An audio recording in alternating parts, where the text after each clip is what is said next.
Hello dear students, कैसे हैं आप सब।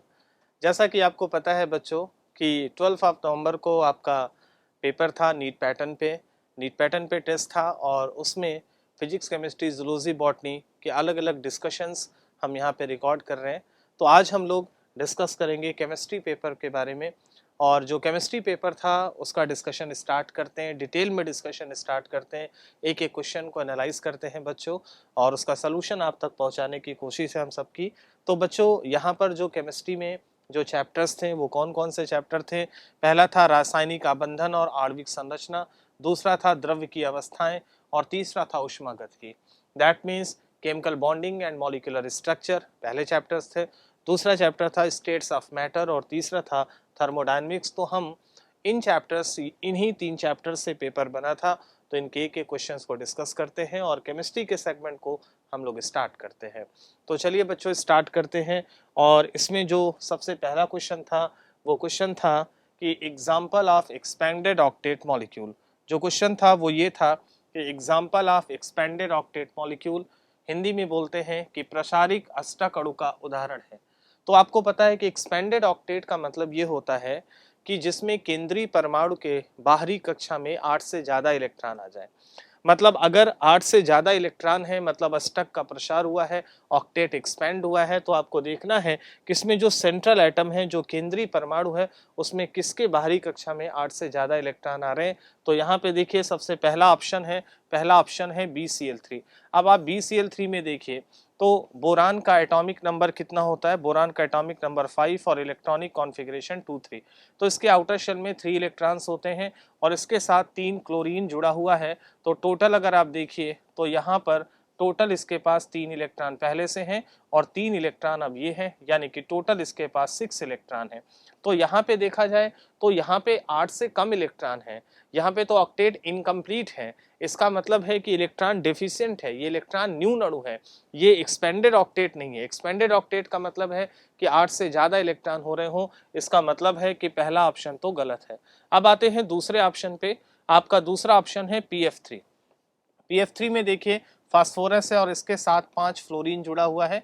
फास्फोरस का एटॉमिक नंबर 15 होता है और इसके आउटर शेल में टोटल कितने 5 इलेक्ट्रॉन्स होते हैं। तो 1 2 3 4 एंड 5 खुद के हैं और 5 इलेक्ट्रॉन शेयरिंग के हैं, यानी कि 5 इलेक्ट्रॉन साझेदारी के हैं। तो टोटल आप देखिए तो इसके पास 10 इलेक्ट्रॉन हो रहे हैं। इसका मतलब है कि इसके पास 8 से ज़्यादा इलेक्ट्रॉन है। तो ये एक्सपेंडेड ऑक्टेट है, ये प्रसारित अष्टक अणु है, क्योंकि इसके बाहरी कक्षा में फास्फोरस के पास 8 से ज्यादा इलेक्ट्रॉन आ रहे हैं। मतलब आपका जो करंट आंसर है वो कौन सा है, PF3 है। तो जो करेक्ट आंसर है वो है PF5। तो पहला ऑप्शन नहीं हो सकता, BCl3 नहीं होगा। दूसरा ऑप्शन है PF5, वो होगा। इसी तरह से तीसरे ऑप्शन में आप जाइए तो जो तीसरा ऑप्शन है वो है SCl2। तो SCl2 में अगर आप देखिए तो SCl2 ये है, सल्फर के आउटर शेल में 6 इलेक्ट्रॉन होते हैं, दो ने शेयरिंग में पार्ट लिया तो टोटल 4 बच रहे हैं, है ना। तो 4 ये 4 2 6 2 8, यहाँ पर 8 ही इलेक्ट्रॉन आ रहा है। इसका मतलब है कि यहाँ पे ऑक्टेट एक्सपेंड नहीं हुआ, यहाँ पे 8 ही इलेक्ट्रॉन। इसका मतलब है कि करेक्ट आंसर आपका PF5 ही जाएगा, यानी कि PF5 आपका एक्सपेंडेड ऑक्टेट मॉलिक्यूल है। PF5 जो है वो प्रसारित अष्टक अणु का उदाहरण है। फिर आपको ले चलते हैं दूसरे क्वेश्चन की तरफ। दूसरा क्वेश्चन क्या कह रहा है, सेकंड क्वेश्चन आपसे ये कह रहा है कि the formal charge on sulphur in SO4-2 structure is, यानी कि सल्फेट आयन की संरचना में सल्फर पर फॉर्मल आवेश कितना है। तो वैसे तो आपको इस संरचना में ही दिख रहा है और आप फॉर्मल आवेश निकाल भी सकते हैं। वैसे अगर आप स्ट्रक्चर देखिए तो स्ट्रक्चर में ये आपको स्ट्रक्चर दिख रहा है। अब वैसे आपको दिख ही रहा है कि सल्फर पे कोई चार्ज नहीं है, लेकिन फिर भी फॉर्मल चार्ज निकालने का एक फार्मूला होता है। फॉर्मल चार्ज निकालने का फार्मूला होता है टोटल वैलेंस इलेक्ट्रॉन, यानी कि उसके बाहरी कक्षा में कितने इलेक्ट्रॉन हैं, माइनस टोटल अनशेयर्ड इलेक्ट्रॉन। कितने अनशेयर्ड इलेक्ट्रॉन हैं, मतलब कितने ऐसे इलेक्ट्रॉन हैं जिन्होंने साझेदारी में भाग नहीं लिया, माइनस 1/2 बॉन्डेड इलेक्ट्रॉन, मतलब कितने इलेक्ट्रॉन्स हैं जो बॉन्ड बना रहे हैं। तो टोटल अगर आपको सल्फर का फॉर्मल चार्ज निकालना है तो सल्फर के टोटल इलेक्ट्रॉन, बाहरी कक्षा में जो सल्फर के इलेक्ट्रॉन होते हैं वो 6 होते हैं। अनशेयर्ड इलेक्ट्रॉन क्या कोई भी ऐसा इलेक्ट्रॉन है जो साझेदारी में भाग ना ले, कोई भी ऐसा इलेक्ट्रॉन है जो शेयरिंग में पार्ट ना ले? तो टोटल 6 इलेक्ट्रॉन हैं और सभी इलेक्ट्रॉनों ने शेयरिंग में पार्ट लिया है, मतलब कोई भी ऐसा इलेक्ट्रॉन नहीं है जो अनशेयर्ड है। इसका मतलब है कि अनशेयर्ड इलेक्ट्रॉन 0 होगा, -1/2। और ये है बॉन्डिंग इलेक्ट्रॉन, मतलब कितने इलेक्ट्रॉन बॉन्ड बना रहे हैं। तो बॉन्ड के फॉर्मेशन में कितने इलेक्ट्रॉन बंध का निर्माण कर रहे हैं, तो अगर देखा जाए तो कितने इलेक्ट्रॉन बंध बना रहे हैं, 6 तो ये है और 6 ये साझेदारी का यानी कि शेयरिंग के इलेक्ट्रॉन हैं। तो टोटल 12 इलेक्ट्रॉन हैं जो बॉन्ड के फॉर्मेशन में पार्ट ले रहे हैं, यानी कि 12 हो जाएगा। तो ये टोटल आएगा 6 - 6 यानी कि 0। इसका मतलब है कि सल्फर का जो फॉर्मल चार्ज है वो 0 है। तो आपका जो करेक्ट आंसर है वो ये है। दूसरे का जो करेक्ट आंसर है वो फर्स्ट होगा 0, क्योंकि सल्फर का जो फॉर्मल चार्ज आ रहा है वो 0 है। इस पर देखने से लग रहा है कि कोई चार्ज नहीं है, फार्मूले से निकाल रहे हो तो भी 0 आ रहा है। फिर आपको ले चलते हैं थर्ड क्वेश्चन पे। और थर्ड क्वेश्चन क्या है, अगर आप ध्यान से देखिए तो पूछ रहा है कि the correct order of bond length of CC bond, दूसरा है CN बॉन्ड और CH बॉन्ड। यानी कि इसमें पूछ रहा है correct bond order, correct order of bond length, यानी कि बॉन्ड लेंथ का करेक्ट ऑर्डर क्या है, यानी कि बंध लंबाई का सही क्रम क्या है। और यहाँ पर अगर देखा जाए तो आपके पास पहला है, पहला कौन सा बॉन्ड है, पहला जो बॉन्ड है अगर आप उसको देखिए तो जो पहला बॉन्ड है वो है CC बॉन्ड, दूसरा जो बॉन्ड है वो है CN बॉन्ड और तीसरा जो बॉन्ड है वो CH बॉन्ड है। अब आपसे कह रहा है कि बॉन्ड लेंथ का करेक्ट ऑर्डर क्या होगा, बंध लंबाई का सही क्रम क्या होगा। तो देखो बंध लंबाई दो बातों पे निर्भर करती है। पहला कि परमाणु का आकार कितना छोटा या बड़ा है, एटम का साइज कितना स्मॉल है या कितना लार्ज है। दूसरा इलेक्ट्रोनेगेटिविटी का डिफरेंस कितना ज़्यादा है, क्योंकि जितना ज़्यादा इलेक्ट्रोनेगेटिविटी का डिफरेंस होगा बॉन्ड उतना स्ट्रांग बनेगा।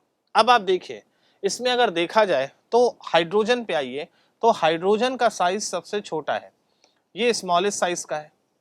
अब अगर इसका स्मॉलेस्ट साइज है तो इसका मतलब C और H के बीच का जो बॉन्ड होगा वो बहुत छोटा होगा as compare to CN bond and CC bond, क्योंकि H का साइज बहुत छोटा है। इसका मतलब है कि C और H के बीच की जो बॉन्ड लेंथ है, जो बंध लंबाई है वो बहुत कम होगी। अब आते हैं CC और CN पे। तो देखिए कार्बन और नाइट्रोजन में नाइट्रोजन हाईली इलेक्ट्रोनेगेटिव है। हाईली इलेक्ट्रोनेगेटिव का मतलब है कि मोर इलेक्ट्रोनेगेटिव है, अधिक वैद्युत ऋणात्मक है। अब अगर ये ज्यादा इलेक्ट्रोनेगेटिव है बच्चों, तो इसका मतलब है कि इस पर माइनस आ जाएगा, इस पर प्लस आ जाएगा, जिसके कारण क्योंकि एक अट्रैक्शन आने लगेगा, इस पे प्लस है माइनस है तो बॉन्ड स्ट्रांग होना शुरू हो जाएगा। इसका मतलब है कि CN का के बीच का जो बॉन्ड है वो ज्यादा मजबूत होगा। इसका मतलब है कि उसकी लेंथ यानी कि उसकी जो लंबाई है वो कम होगी। और अगर CC बॉन्ड की बात करें तो दोनों सेम इलेक्ट्रोनेगेटिव के हैं, तो इसका मतलब ये हुआ कि ये जो बॉन्ड लेंथ है, ये जो बंध लंबाई है वो इससे कम होगी, क्योंकि यहाँ पर इलेक्ट्रोनेगेटिविटी का डिफरेंस है, वैद्युत ऋणात्मकता का अंतर है, जिसकी वजह से बॉन्ड मजबूत हो जा रहा है। और इस हिसाब से देखा जाए तो सबसे ज्यादा जो बॉन्ड लेंथ होगा वो CC का होगा, फिर CN का होगा और CH का होगा। इसका मतलब है कि ये जो है वो बॉन्ड लेंथ का कैसा ऑर्डर है, बॉन्ड लेंथ का ये डिक्रीजिंग ऑर्डर है, यानी कि सबसे कम बॉन्ड लेंथ होगी CH की और सबसे ज्यादा होगी CC की। और इस हिसाब से देखा जाए तो इसमें जो करेक्ट आंसर है वो कौन सा होगा, वो फर्स्ट होगा, CC का सबसे ज्यादा, फिर CN का और फिर CH का। और इस तरह से ये बॉन्ड लेंथ का, ये बंध लंबाई का सही क्रम होगा। फिर आपको ले चलते हैं अगले क्वेश्चन पे, क्वेश्चन नंबर 4 पे 54 पे। और 54 वाला जो क्वेश्चन है वो आपसे क्या कह रहा है, कह रहा है कि which of the following has a non zero dipole movement, मतलब इसमें से किसका द्विध्रुव आघूर्ण शून्य होगा। तो द्विध्रुव आघूर्ण शून्य कब होता है, अगर कोई सिमेट्रिक मॉलिक्यूल है, कोई सममित अणु है, तो उसका डायपोल मूवमेंट 0 होगा। आप उसके स्ट्रक्चर से देख सकते हैं कि अगर मॉलिक्यूल सिमेट्रिक है तो उसका डायपोल मूवमेंट 0 होगा, और मॉलिक्यूल सिमेट्रिक नहीं है तो उसका डायपोल मूवमेंट नॉन जीरो होगा। आपसे पूछ रहा है किसका नॉन जीरो डायपोल मूवमेंट है, मतलब किसका द्विध्रुव आघूर्ण अशून्य है, शून्य नहीं है। तो जो मॉलिक्यूल सिमेट्रिक होता है, सममित होता है, उसका डायपोल मूवमेंट 0 होता है, और जो डिससिमेट्रिक होता है, जो असममित होता है, उसका डायपोल मूवमेंट 0 नहीं होता, यानी कि नॉन जीरो होता है, अशून्य होता है। तो अब आपको ये बताना है कि किसमें किसका डायपोल मूवमेंट 0 नहीं है। तो जो मॉलिक्यूल डिससिमेट्रिक होगा, अब जैसे देखो जो पहला ऑप्शन है, अगर फर्स्ट ऑप्शन पे जाओ तो पहला ऑप्शन है BeF2, अब BF2 का जो स्ट्रक्चर होता है वो लीनियर होता है। अब क्योंकि ये स्ट्रक्चर लीनियर है, सिमेट्रिक है, इसमें डायपोल मोमेंट निकालोगे तो ये माइनस है, ये माइनस है और यहाँ पर प्लस आएगा, तो इसमें वेक्टर इधर जाएगा μ1 और इसमें वेक्टर इधर जाएगा μ2, तो नेट वेक्टर जो म्यू होगा वो μ1 प्लस μ2, और दोनों वेक्टर का मैग्नीट्यूड सेम है, डायरेक्शन अपोजिट है, दोनों की दिशा विपरीत है, परिमाण सेम है, इसका मतलब ये दोनों एक दूसरे को कैंसिल करेंगे, म्यू 0 आ जाएगा, मतलब इसका डायपोल मोमेंट 0 होगा। दूसरा ऑप्शन है आपके पास PCl5। अगर PCl5 का स्ट्रक्चर बनाए तो PCl5 का स्ट्रक्चर ये होता है, ये भी सिमेट्रिक मॉलिक्यूल होता है, ये तीनों वेक्टर कैंसिल हो जाते हैं और ये वाला वेक्टर इसको कैंसिल कर देता है। अगर आप यहाँ से देखिए तो यहाँ पर एक वेक्टर इधर ये μ1 है और ये μ2 है, ये एक दूसरे को कैंसिल कर देंगे, और ये वाला वेक्टर μ3, ये वाला μ4 और ये μ5, ये भी कैंसिल हो जाएगा, मतलब ये है μ3, ये वाला μ4 और ये है μ5, तो सारे वेक्टर कैंसिल हो जाएंगे, तो यहाँ पे भी डायपोल मोमेंट क्या आएगा, 0 आएगा। तीसरा ऑप्शन है SO3। अब अगर आप SO3 का स्ट्रक्चर बनाएं तो SO3 का जो स्ट्रक्चर होता है वो ये होता है S डबल बॉन्डो डबल बॉन्डो डबल बॉन्डो, ये भी सिमेट्रिक मॉलिक्यूल है। इसके अलावा अगर डायपोल मोमेंट निकालिए तो ऑक्सीजन ज्यादा इलेक्ट्रोनेगेटिव है, ज्यादा वैद्युत ऋणात्मक है, तो इस पे माइनस आएगा। अब अगर वेक्टर लॉ के हिसाब से देखा जाए तो यहाँ पर वेक्टर लॉ अगर आप लगाते हैं तो इसका डायपोल मोमेंट इधर μ1 आएगा, इधर μ2 आएगा और इधर μ3 आएगा। ये वेक्टर लॉ ऑफ ट्रायंगल है कि तीनों एक दूसरे को कैंसिल कर देंगे और यहाँ पे भी जो नेट डायपोल मोमेंट आएगा वो 0 आएगा। और फिर आते हैं चौथे ऑप्शन पे, तो जो चौथा ऑप्शन उसको ध्यान देना है। फोर्थ ऑप्शन कौन सा है, वाटर मॉलिक्यूल है, H2O का अणु है। वाटर मॉलिक्यूल में ऑक्सीजन पे क्या होता है, लोन पेयर होता है। इस लोन पेयर के कारण इसकी जो ज्योमेट्री है, इसका जो शेप होता है वो एंगुलर शेप होता है, और एंगुलर शेप होने के कारण यहाँ पर इसका स्ट्रक्चर कुछ ऐसा बनता है, ये वाटर है और यहाँ पे दो लोन पेयर है, तो यहाँ पर वेक्टर कैंसिल नहीं होगा, क्योंकि अगर आप ध्यान से देखिए तो यहाँ पर ये वेक्टर ज्यादा इलेक्ट्रोनेगेटिव ये है, तो ये वेक्टर μ1 ऐसे है और ये वेक्टर μ2 ऐसे है, लेकिन ये एक दूसरे को कैंसिल नहीं कर रहे, तो यहाँ पर म्यू बराबर μ1 प्लस μ2 है ना। अगर आप देखिए वैसे तो हम अगर थीटा से लगाएं तो एक्चुअल में इसके बीच का एक एंगल थीटा भी होगा, तो एक्चुअल में जो म्यू की वैल्यू आती है वो under root μ1 square plus μ2 square plus 2 μ1 μ2 cos theta होती है। तो अगर एक्चुअल बात करें तो जो एक्चुअल होता है वो ऐसे होता है, mu is equal to under root μ1 square plus μ2 square plus 2 μ1 μ2 cos theta, ये होता है। अब अगर आप ध्यान से देखो तो यहाँ पर ये 0 तो नहीं होगा बच्चों, ये 0 नहीं होगा, डज नॉट इक्वल टू 0, इसका मतलब है कि यही वो मॉलिक्यूल है जिसका डायपोल मोमेंट 0 नहीं है। तो इस तरह से चारों ऑप्शन में चौथा ऑप्शन होगा वाटर, जिसका डायपोल मोमेंट 0 नहीं है, जिसका द्विध्रुव आघूर्ण 0 नहीं है, तो इसका करेक्ट आंसर होगा फोर्थ। फिर आपको अगले क्वेश्चन पे ले चलते हैं। अगला जो क्वेश्चन है वो आपसे क्या कह रहा है, ध्यान से देखिए। तो जो अगला क्वेश्चन है वो ये कह रहा है कि match the compound in column first with its structure in column second, यानी कि फर्स्ट और सेकंड को मैच करना है, यानी कि कॉलम 1 में जो चीज दी है और कॉलम 2 में, कॉलम 1 में यौगिक दिया है, कंपाउंड दिया है, और कॉलम 2 में उसकी आकृति दी है, तो कंपाउंड यौगिक को उसकी आकृति से मिलाना है। अब आपके पास 4 कंपाउंड है तो चारों की आकृति आपको देखना पड़ेगा और उसके हिसाब से आप आंसर देंगे। तो आपके पास 4 मॉलिक्यूल है, अब हम उसके बारे में थोड़ा से बताएंगे। तो आपके पास ध्यान से देखो तो जो पहला मॉलिक्यूल है वो क्या है, पहला मॉलिक्यूल अगर आप देखो तो BRF3 है, ठीक है। तो जो फर्स्ट मॉलिक्यूल है वो है BRF3, तो पहला जो मॉलिक्यूल है वो है BRF3, तो यहां से ये BRF3 है। अब ब्रोमीन, ब्रोमीन के आउटर शेल में टोटल 7 इलेक्ट्रॉन होते हैं, बाहरी कक्षा में 7 हैं, 3 बॉन्ड बन रहा है, तो यहाँ पर ये 4 इलेक्ट्रॉन बचेंगे। तो कुल मिला के यहाँ पर 2 लोन पेयर है और 3 सिग्मा बॉन्ड है, तो 2 लोन पेयर और 3 सिग्मा बॉन्ड। तो अगर आप इसका हाइब्रिडाइजेशन निकालोगे, इसका संकरण निकालोगे, तो अगर आप देखो 2 है लोन पेयर, 3 है सिग्मा बॉन्ड, टोटल 5 आ जाएगा। तो हाइब्रिडाइजेशन जो आएगा वो आएगा sp3d, ये है। अब sp3d की जो ज्यामिति है वो तो त्रिकोणीय द्विपिरामिडी होती है, ट्राइगोनल बाइपिरामिडल। और अगर शेप बताए तो शेप के लिए आपको देखना पड़ेगा कि लोन पेयर भी है, तो आपको ये चीज समझना पड़ेगा। नॉर्मल केस में आप ये पढ़ते हैं कि अगर बीच में ये ब्रोमीन है, ट्राइगोनल बाइपिरामिडल ज्योमेट्री ऐसे होती, लेकिन क्योंकि इसमें दो लोन पेयर है तो इसमें रूल था कि लोन पेयर को हमेशा, देखो ट्राइगोनल बाइपिरामिडल में दो तरह के बॉन्ड होते हैं।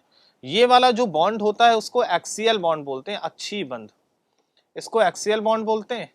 और इस वाले बॉन्ड को इक्वेटोरियल बॉन्ड बोलते हैं। तो ये वाला बॉन्ड जो है वो इक्वेटोरियल कहलाता है। अब आप ध्यान से देखो, तो नियम ये है बच्चों कि यहाँ पे जो लोन पेयर है उसको हमेशा इक्वेटोरियल पोजीशन पे रखते हैं, मतलब निरक्षीय स्थिति पे। और जो मोर इलेक्ट्रोनेगेटिव एटम है, अधिक वैद्युत ऋणात्मक तत्व है, उसको हम अक्षीय स्थिति पे रखते हैं। तो यहाँ पे 3 फ्लोरीन है, तो एक फ्लोरीन आपका यहाँ आ जाएगा, एक यहाँ। अब एक और बच रहा है तो फिर आपकी मजबूरी है कि आप उसको यहाँ रखेंगे। तो एक्चुअली में अच्छा एक और चीज है यहाँ पे, तो नॉर्मल तरीके से अगर आप सोचो तो इसका जो शेप है, जो आकृति है, वो कुछ ऐसे बनने वाली है कि ये Br है, यहाँ पर ये F है, यहाँ पर ये F है और यहाँ पर ये F है। और यहाँ पे जो लोन पेयर है इस तरह से, ये लोन पेयर है।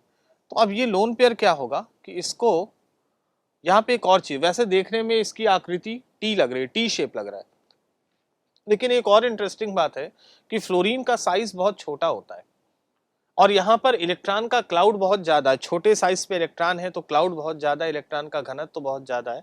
तो ये वाला जो इलेक्ट्रॉन है वो इसको रिपल करता है, यानी कि प्रतिकर्षित करता है। और जब रिपल करता है तो उस रिपल्शन की वजह से ये वाला फ्लोरीन थोड़ा अंदर की तरफ शिफ्ट हो जाता है, यानी कि इसका जो एक्चुअल शेप बनने वाला है वो कुछ ऐसा हो जाता है कि फ्लोरीन है और ये वाला फ्लोरीन थोड़ा से ऐसा और ये वाला फ्लोरीन थोड़ा से ऐसा हो जाता है। तो इसका जो एक्चुअल शेप है वो कुछ इस तरह से बनना शुरू हो जाता है, यानी कि वैसे नॉर्मली तो टी शेप है, लेकिन लोन पेयर के रिपल्शन के कारण इसका शेप कुछ ऐसा होता है और इसको बोलते हैं बेंट टी शेप। इसको जो बोलते हैं, इसको नाम दिया जाता है बेंट टी शेप। तो ये जो शेप है वो कहलाता है बेंट टी शेप, ठीक है। तो ये बेंट टी शेप कहलाता है, यानी कि इसको बंकित टी शेप कहा जाता है। आप यहाँ पे देखो तो आपको बंकित टी आकृति मिलेगी। इसका मतलब है कि इसका जो ऑप्शन है, जो BrF3 है, इसका जो करेक्ट है वो ये वाला होगा, बेंट टी शेप। तो इसका एक तो मिल गया। अच्छा एक मिल गया, इसका मतलब है कि ए का सेकंड होगा। अब क्या है, नीट के एग्जाम में थोड़ा दिमाग भी लगाओ, थोड़ा ट्रिक भी लगाओ, क्योंकि आपको टाइम बचाना है। तो आपको दिख रहा है कि ए का सेकंड है। अब आप चारों ऑप्शन में देखो, ए का सेकंड, ए का सेकंड, अब आपके पास दो बच रहे हैं। कौन सा? ए का सेकंड या तो थर्ड ऑप्शन में या तो फोर्थ ऑप्शन में। अब आपको इसका मतलब है कि ये तो मिल गया, तो इसका मतलब पहला भी चला गया और दूसरा भी चला गया, फर्स्ट और सेकंड तो नहीं होगा। अब आपको थर्ड फोर्थ में चेक कर लेना है। ए का सेकंड मिल गया। अच्छा यहाँ पे एक और चीज है कि यहाँ पे आप ध्यान से देखो तो बी का थर्ड है, मतलब अच्छा बी का थर्ड दोनों में है, तो इसका मतलब ये भी ठीक होगा, बी का थर्ड होगा क्योंकि दोनों में आ रहा है। अच्छा आप निकाल भी सकते हो, प्रॉब्लम केवल सी में है, एक में फोर्थ और एक में फर्स्ट है। तो एक काम करो ना, जल्दी से अगर आपको सवाल लगाना है तो सी ऑप्शन को चेक कर लो कि सी ऑप्शन का फोर्थ लग रहा है या सी ऑप्शन का फर्स्ट लग रहा है। इससे सवाल आपका जल्दी लग जाएगा, आपको टाइम बचाना है। तो अगर आप देखो तो HCF4 में जाओ, तो HCF4 को अगर आप बनाओ, अब यहीं से आपका डिसाइड हो जाएगा, यानी कि जो थर्ड वाला है वो बनाते हैं, सी वाला जो सी है वो है HCF4। अब HCF4 में जाओ तो जिनान के पास टोटल 8 इलेक्ट्रॉन होते हैं, 4 इलेक्ट्रॉन शेयरिंग में पार्ट ले रहे हैं, तो 4 इलेक्ट्रॉन यहाँ पर बचेंगे। तो कुल मिला के 2 लोन पेयर है और 4 सिग्मा बॉन्ड है, यानी कि जो टोटल सम आएगा वो 2 लोन पेयर और 4 सिग्मा बॉन्ड, यानी कि टोटल 6 आएगा। अगर 6 आएगा तो हाइब्रिडाइजेशन क्या होगा, sp3d2 होगा। अब sp3d2 की जो ज्योमेट्री होती है, जो ज्यामिति होती है, वो होती है अष्टफल की।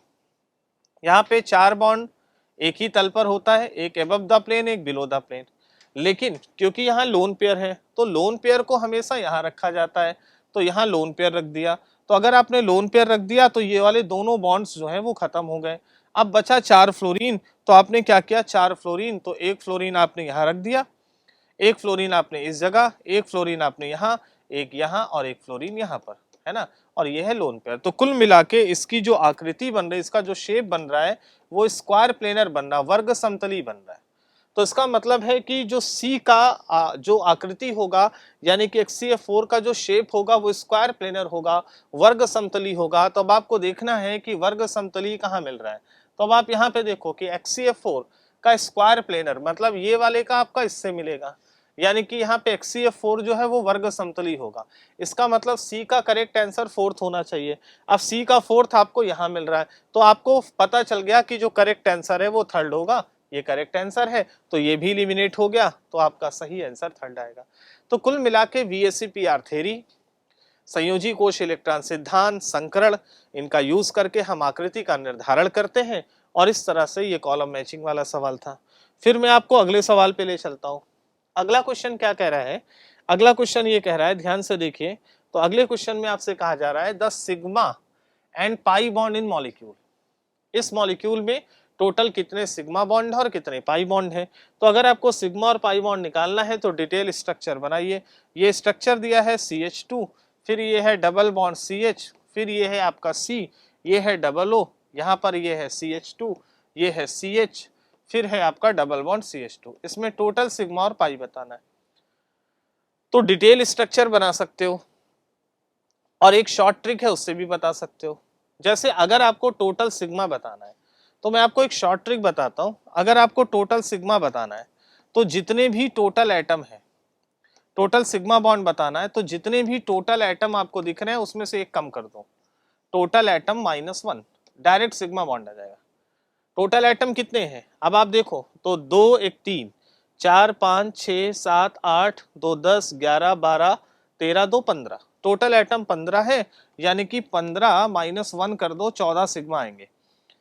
सीधे आपका आंसर आ जाएगा 14 सिग्मा बॉन्ड। और आप डिटेल में बताओ तो भी आप निकाल के देखो 14 सिग्मा बॉन्ड आएंगे। मैं आपको डिटेल में भी दिखा दे रहा हूं कि कैसे 14 सिग्मा बॉन्ड आएंगे। तो देखो स्ट्रक्चर है ये C, 2H आपका यहाँ जुड़ा है, फिर आपका ये है डबल बॉन्ड, फिर ये है C इसके साथ एक H लगा है, फिर ये है C इसके साथ है डबल O, फिर ये है C इसके साथ है 2H, फिर आप यहाँ पे जाओ तो ये है C इसके साथ है H, ये है डबल बॉन्ड, ये है C H और H। अब आप यहाँ से सिग्मा बॉन्ड निकाल लो, आपको पता चल जाएगा। वैसे अगर आप देखो तो सिग्मा बॉन्ड टोटल आपको दिखने लगेंगे। यहाँ पे एक सिग्मा ये, दूसरा ये, तीसरा ये, चौथा ये, 5 6 7 8 9 10 11 12 13 14, 14 सिग्मा आ गए। और पाई बॉन्ड आपको दिख ही रहा है, एक पाई बॉन्ड आपका ये है, एक पाई बॉन्ड आपका ये है, और एक पाई बॉन्ड ये है। यानी कि इसमें जो सिग्मा बॉन्ड है वो टोटल होंगे 14 और पाई बॉन्ड टोटल है 3। तो आपका करेक्ट आंसर यही होगा, सिग्मा बॉन्ड 14 है, पाई बॉन्ड 3 है। तो अब आप यहाँ से देख लो कि सिग्मा बॉन्ड 14 और पाई बॉन्ड 3, यानी कि पाई बॉन्ड 3 और 14 सिग्मा बॉन्ड, यानी कि करेक्ट आंसर आपका ये वाला होगा, 14 सिग्मा बॉन्ड और 3 पाई बॉन्ड। और इस तरह से ये वाले क्वेश्चन का आंसर ये होगा। फिर अगले सवाल पे ले चलते हैं। अगले सवाल में क्या कह रहा है? बोला है कि the hybridization of C1, C2 and C5 in the following molecule, यानी कि C1, C2 और C5 मॉलिक्यूल में सॉरी ये जो C1, C2 और C5 वाला कार्बन है, इस कार्बन का हाइब्रिडाइजेशन क्या होगा ये आपको बताना है। तो चलिए देखते हैं, हाइब्रिडाइजेशन निकालते हैं। आपका टोटल स्ट्रक्चर है ये CH, ये है ट्रिपल बॉन्ड, ये है C, फिर आपका है ये CH, फिर है आपका डबल बॉन्ड, ये है आपका CH और ये है CH3। अब आपको यहाँ पे टोटल हाइब्रिडाइजेशन निकालना है। ये आपको 1 2 3 4 5 यानी कि कार्बन का नंबर दिया है। ये कार्बन 1 है, ये 2 है, ये 3 है, ये 4 है और ये 5 है। आपको C1, C3 और C5 में कार्बन का हाइब्रिडाइजेशन बताना है। तो C1 में आ जाओ। अगर आप देखो यहाँ पे C1 में, तो यहाँ पे कार्बन, इससे एक सिग्मा बॉन्ड ये और एक सिग्मा बॉन्ड हाइड्रोजन से, पाई बॉन्ड से कोई लेना देना नहीं होता। हाइब्रिडाइजेशन में, संकरण में केवल सिग्मा बॉन्ड और लोन पेयर से मतलब है। तो एक सिग्मा बॉन्ड ये और एक हाइड्रोजन के साथ बनेगा, टोटल 2 सिग्मा आएंगे, यानी कि इसका हाइब्रिडाइजेशन sp होगा, 2 आएगा टोटल सब। फिर थर्ड वाले कार्बन पे आओ तो एक सिग्मा ये, एक सिग्मा ये और एक हाइड्रोजन के साथ, यानी कि टोटल 3 सिग्मा होंगे, एक ये और एक हाइड्रोजन के साथ। अब टोटल 3 सिग्मा है तो हाइब्रिडाइजेशन हो जाएगा sp2। और 5 वाले पे आ जाओ तो यहाँ पर एक सिग्मा ये और 3 हाइड्रोजन के साथ 4 बनेगा, यानी कि यहाँ पे हाइब्रिडाइजेशन क्या आएगा sp3। तो sp, sp2 और sp3, पहले वाले कार्बन का sp है, तीसरे वाले का sp2 और पांचवे वाले का sp3। तो अब आप देख लो sp, sp2 और sp3 आंसर आना चाहिए। तो sp, sp2 और sp3 का करेक्ट आंसर फोर्थ है, यानी कि ये आपका आंसर हो गया और करेक्ट आंसर आपका फोर्थ होगा। फिर मैं आपको आगे ले चलता हूँ अगले सवाल पे। अगला क्वेश्चन आपसे क्या कह रहा है, ध्यान से देखिए। अगला क्वेश्चन कह रहा है कि which of the following has the maximum bond angle. Bond angle कहाँ मैक्सिमम है? अब बॉन्ड एंगल मैक्सिमम कब होगा? एस कैरेक्टर जितना ज्यादा होता है बॉन्ड एंगल उतना ज्यादा होता है, और पी कैरेक्टर जितना ज्यादा होता है बॉन्ड एंगल उतना कम होता है।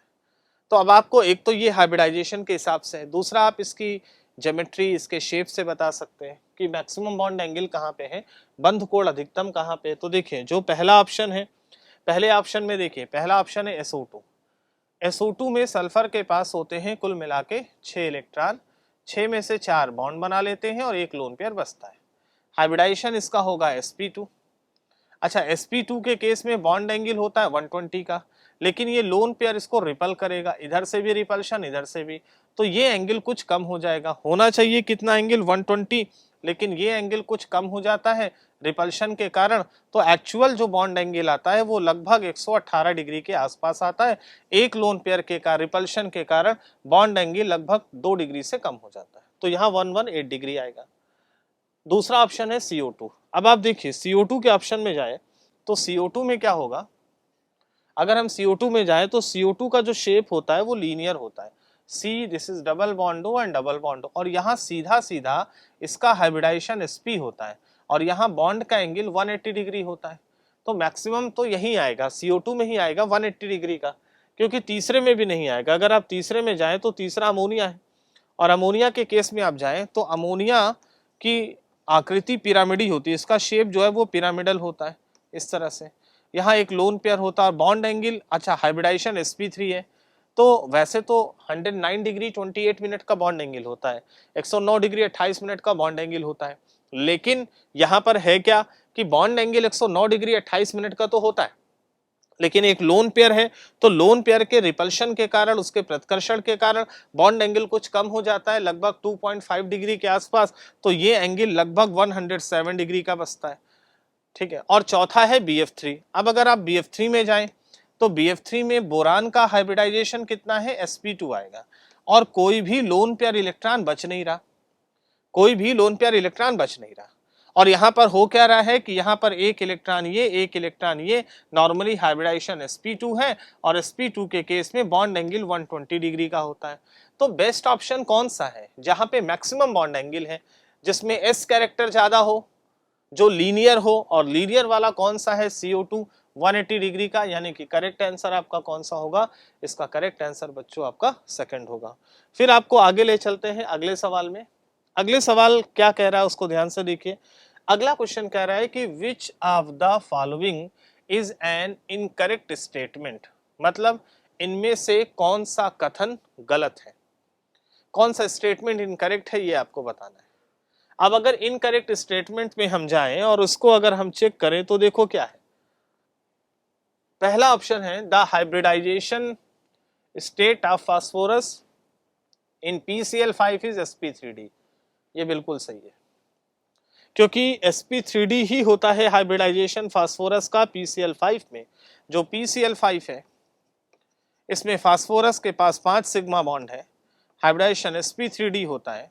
इसका जो शेप होता है वो ऐसे होता है, ट्राइगोनल बाई पिरामिडल, ऐसे इसका शेप होता है। इसमें 2 तरह के बॉन्ड होते हैं, इस वाले बॉन्ड को इक्वेटोरियल बॉन्ड बोलते हैं, यानी कि ये निरक्षीय बंध होता है, ये होता है निरक्षीय बंध। और ये वाला बॉन्ड जो है वो एक्सियल बॉन्ड होता है, और ये वाला बॉन्ड कौन सा होता है, अक्षीय बंध होता है, एक्सियल बॉन्ड। अच्छा, कौन सा बॉन्ड ज्यादा लंबा होता है, तो नॉर्मली जो एक्सियल बॉन्ड है इसकी बॉन्ड लेंथ ज्यादा होती है, बंध लंबाई एक्सियल बॉन्ड की ज्यादा होती है, तो इसकी बॉन्ड लेंथ ज्यादा होगी, और बॉन्ड लेंथ ज्यादा होगी, बंध लंबाई ज्यादा होगी, तो बॉन्ड स्ट्रेंथ कम होगी। और ये इक्वेटोरियल जो बॉन्ड होता है इसकी जो बॉन्ड लेंथ होती है वो कम होती है, ये ज्यादा मजबूत होता है, तो इसकी बॉन्ड लेंथ जो है वो लो होगी। तो ये सब हमें ट्राइगोनल बाई पिरामिडल त्रिकोणीय द्विपिरामिडल संरचना में पढ़ाया जाता है केमिकल बॉन्डिंग में। अब आप इन्हीं पॉइंट्स को लेकर देखिए, तो पहला ऑप्शन तो सही है कि जो फास्फोरस उसका हाइब्रिडाइजेशन sp3d है। दूसरा कह रहा है कि in PCl5 molecule 2 axial bond are longer than 3 equatorial bond, ये भी सही है, क्योंकि एक्सियल बॉन्ड की लेंथ ज्यादा होती है, उसकी लंबाई ज्यादा होती है, इक्वेटोरियल बॉन्ड की लंबाई कम होती है, यानी कि दूसरा ऑप्शन भी सही है। तीसरा कह रहा है कि in PCl5 molecule 6 ClPCl bond are 90 degree. बोल रहा है कि 6 90 डिग्री पर होंगे। कौन से बॉन्ड? ClPCl bond. तो देखो ये वाला जो बॉन्ड आपको दिख रहा है, ध्यान से देखना, मैं इसका कलर चेंज कर रहा हूं तो थोड़ा आप ज्यादा समझ पाओगे। ये वाला बॉन्ड 90 डिग्री का एंगल बना रहा है, क्योंकि ये ऊपर ऐसे रखा है, ये ऐसे, ये पेन है और इसको ऐसे रखा है, तो इसके साथ भी 90, इसके साथ भी 90, इसके साथ भी 90, 3 90 ऊपर से बन रहा है। और ये वाला बॉन्ड जो बिलो द प्लेन है, ये नीचे से 90 बना रहा है, तो 3 ऊपर से 90 और 3 नीचे से 90, टोटल 6 90 डिग्री के एंगल हैं। इसका मतलब ये हुआ कि ये वाला ऑप्शन भी सही है, तीनों सही है। चौथा क्या कह रहा है? In PCl5 molecule the 2 axial bond are stronger than 3 equatorial bond. ये गलत है, क्योंकि एक्सियल बॉन्ड की लंबाई ज्यादा होती है, इसकी लेंथ ज्यादा होती है तो ये वीक होगा। इक्वेटोरियल बॉन्ड की लेंथ कम होती है तो ये स्ट्रांग होगा, मतलब एक्सियल बॉन्ड वीक होता है। जबकि इसमें बोल रहा है कि एक्सियल बॉन्ड ज्यादा स्ट्रांग है। इसका मतलब है कि ऑप्शन नंबर 4 गलत है, यानी कि चौथा ऑप्शन गलत है, बाकी तीनों ऑप्शन सही हैं। तो पहला, दूसरा, तीसरा सही है, चौथा गलत है। और इस तरह से इस क्वेश्चन का आंसर आपका ये होगा। फिर आपको अगले क्वेश्चन की तरफ ले चलते हैं बच्चों। अगला क्वेश्चन आपसे क्या कह रहा है, ध्यान से देखिए। अगला क्वेश्चन आपसे ये कह रहा है कि when O2 change to O2 plus the electron is being removed from, मतलब जब O2 प्लस में परिवर्तित हो जाता है तो इलेक्ट्रॉन का निष्कासन किससे होता है? इलेक्ट्रॉन कहां से निकलते हैं? तो बेटा इसके लिए पहले O2 के इलेक्ट्रॉन को आपको भरना आना चाहिए। और O2 के इलेक्ट्रॉन को जब हम फिल करते हैं तो देखो जो O2 होता है उसके पास टोटल इलेक्ट्रॉन होते हैं 16, और इसको बॉन्डिंग और एंटी बॉन्डिंग में भरते हैं। तो आप आणविक कक्षक सिद्धांत मॉलिक्यूलर ऑर्बिटल थ्योरी में इसको फिल करने का रूल पढ़ते हैं।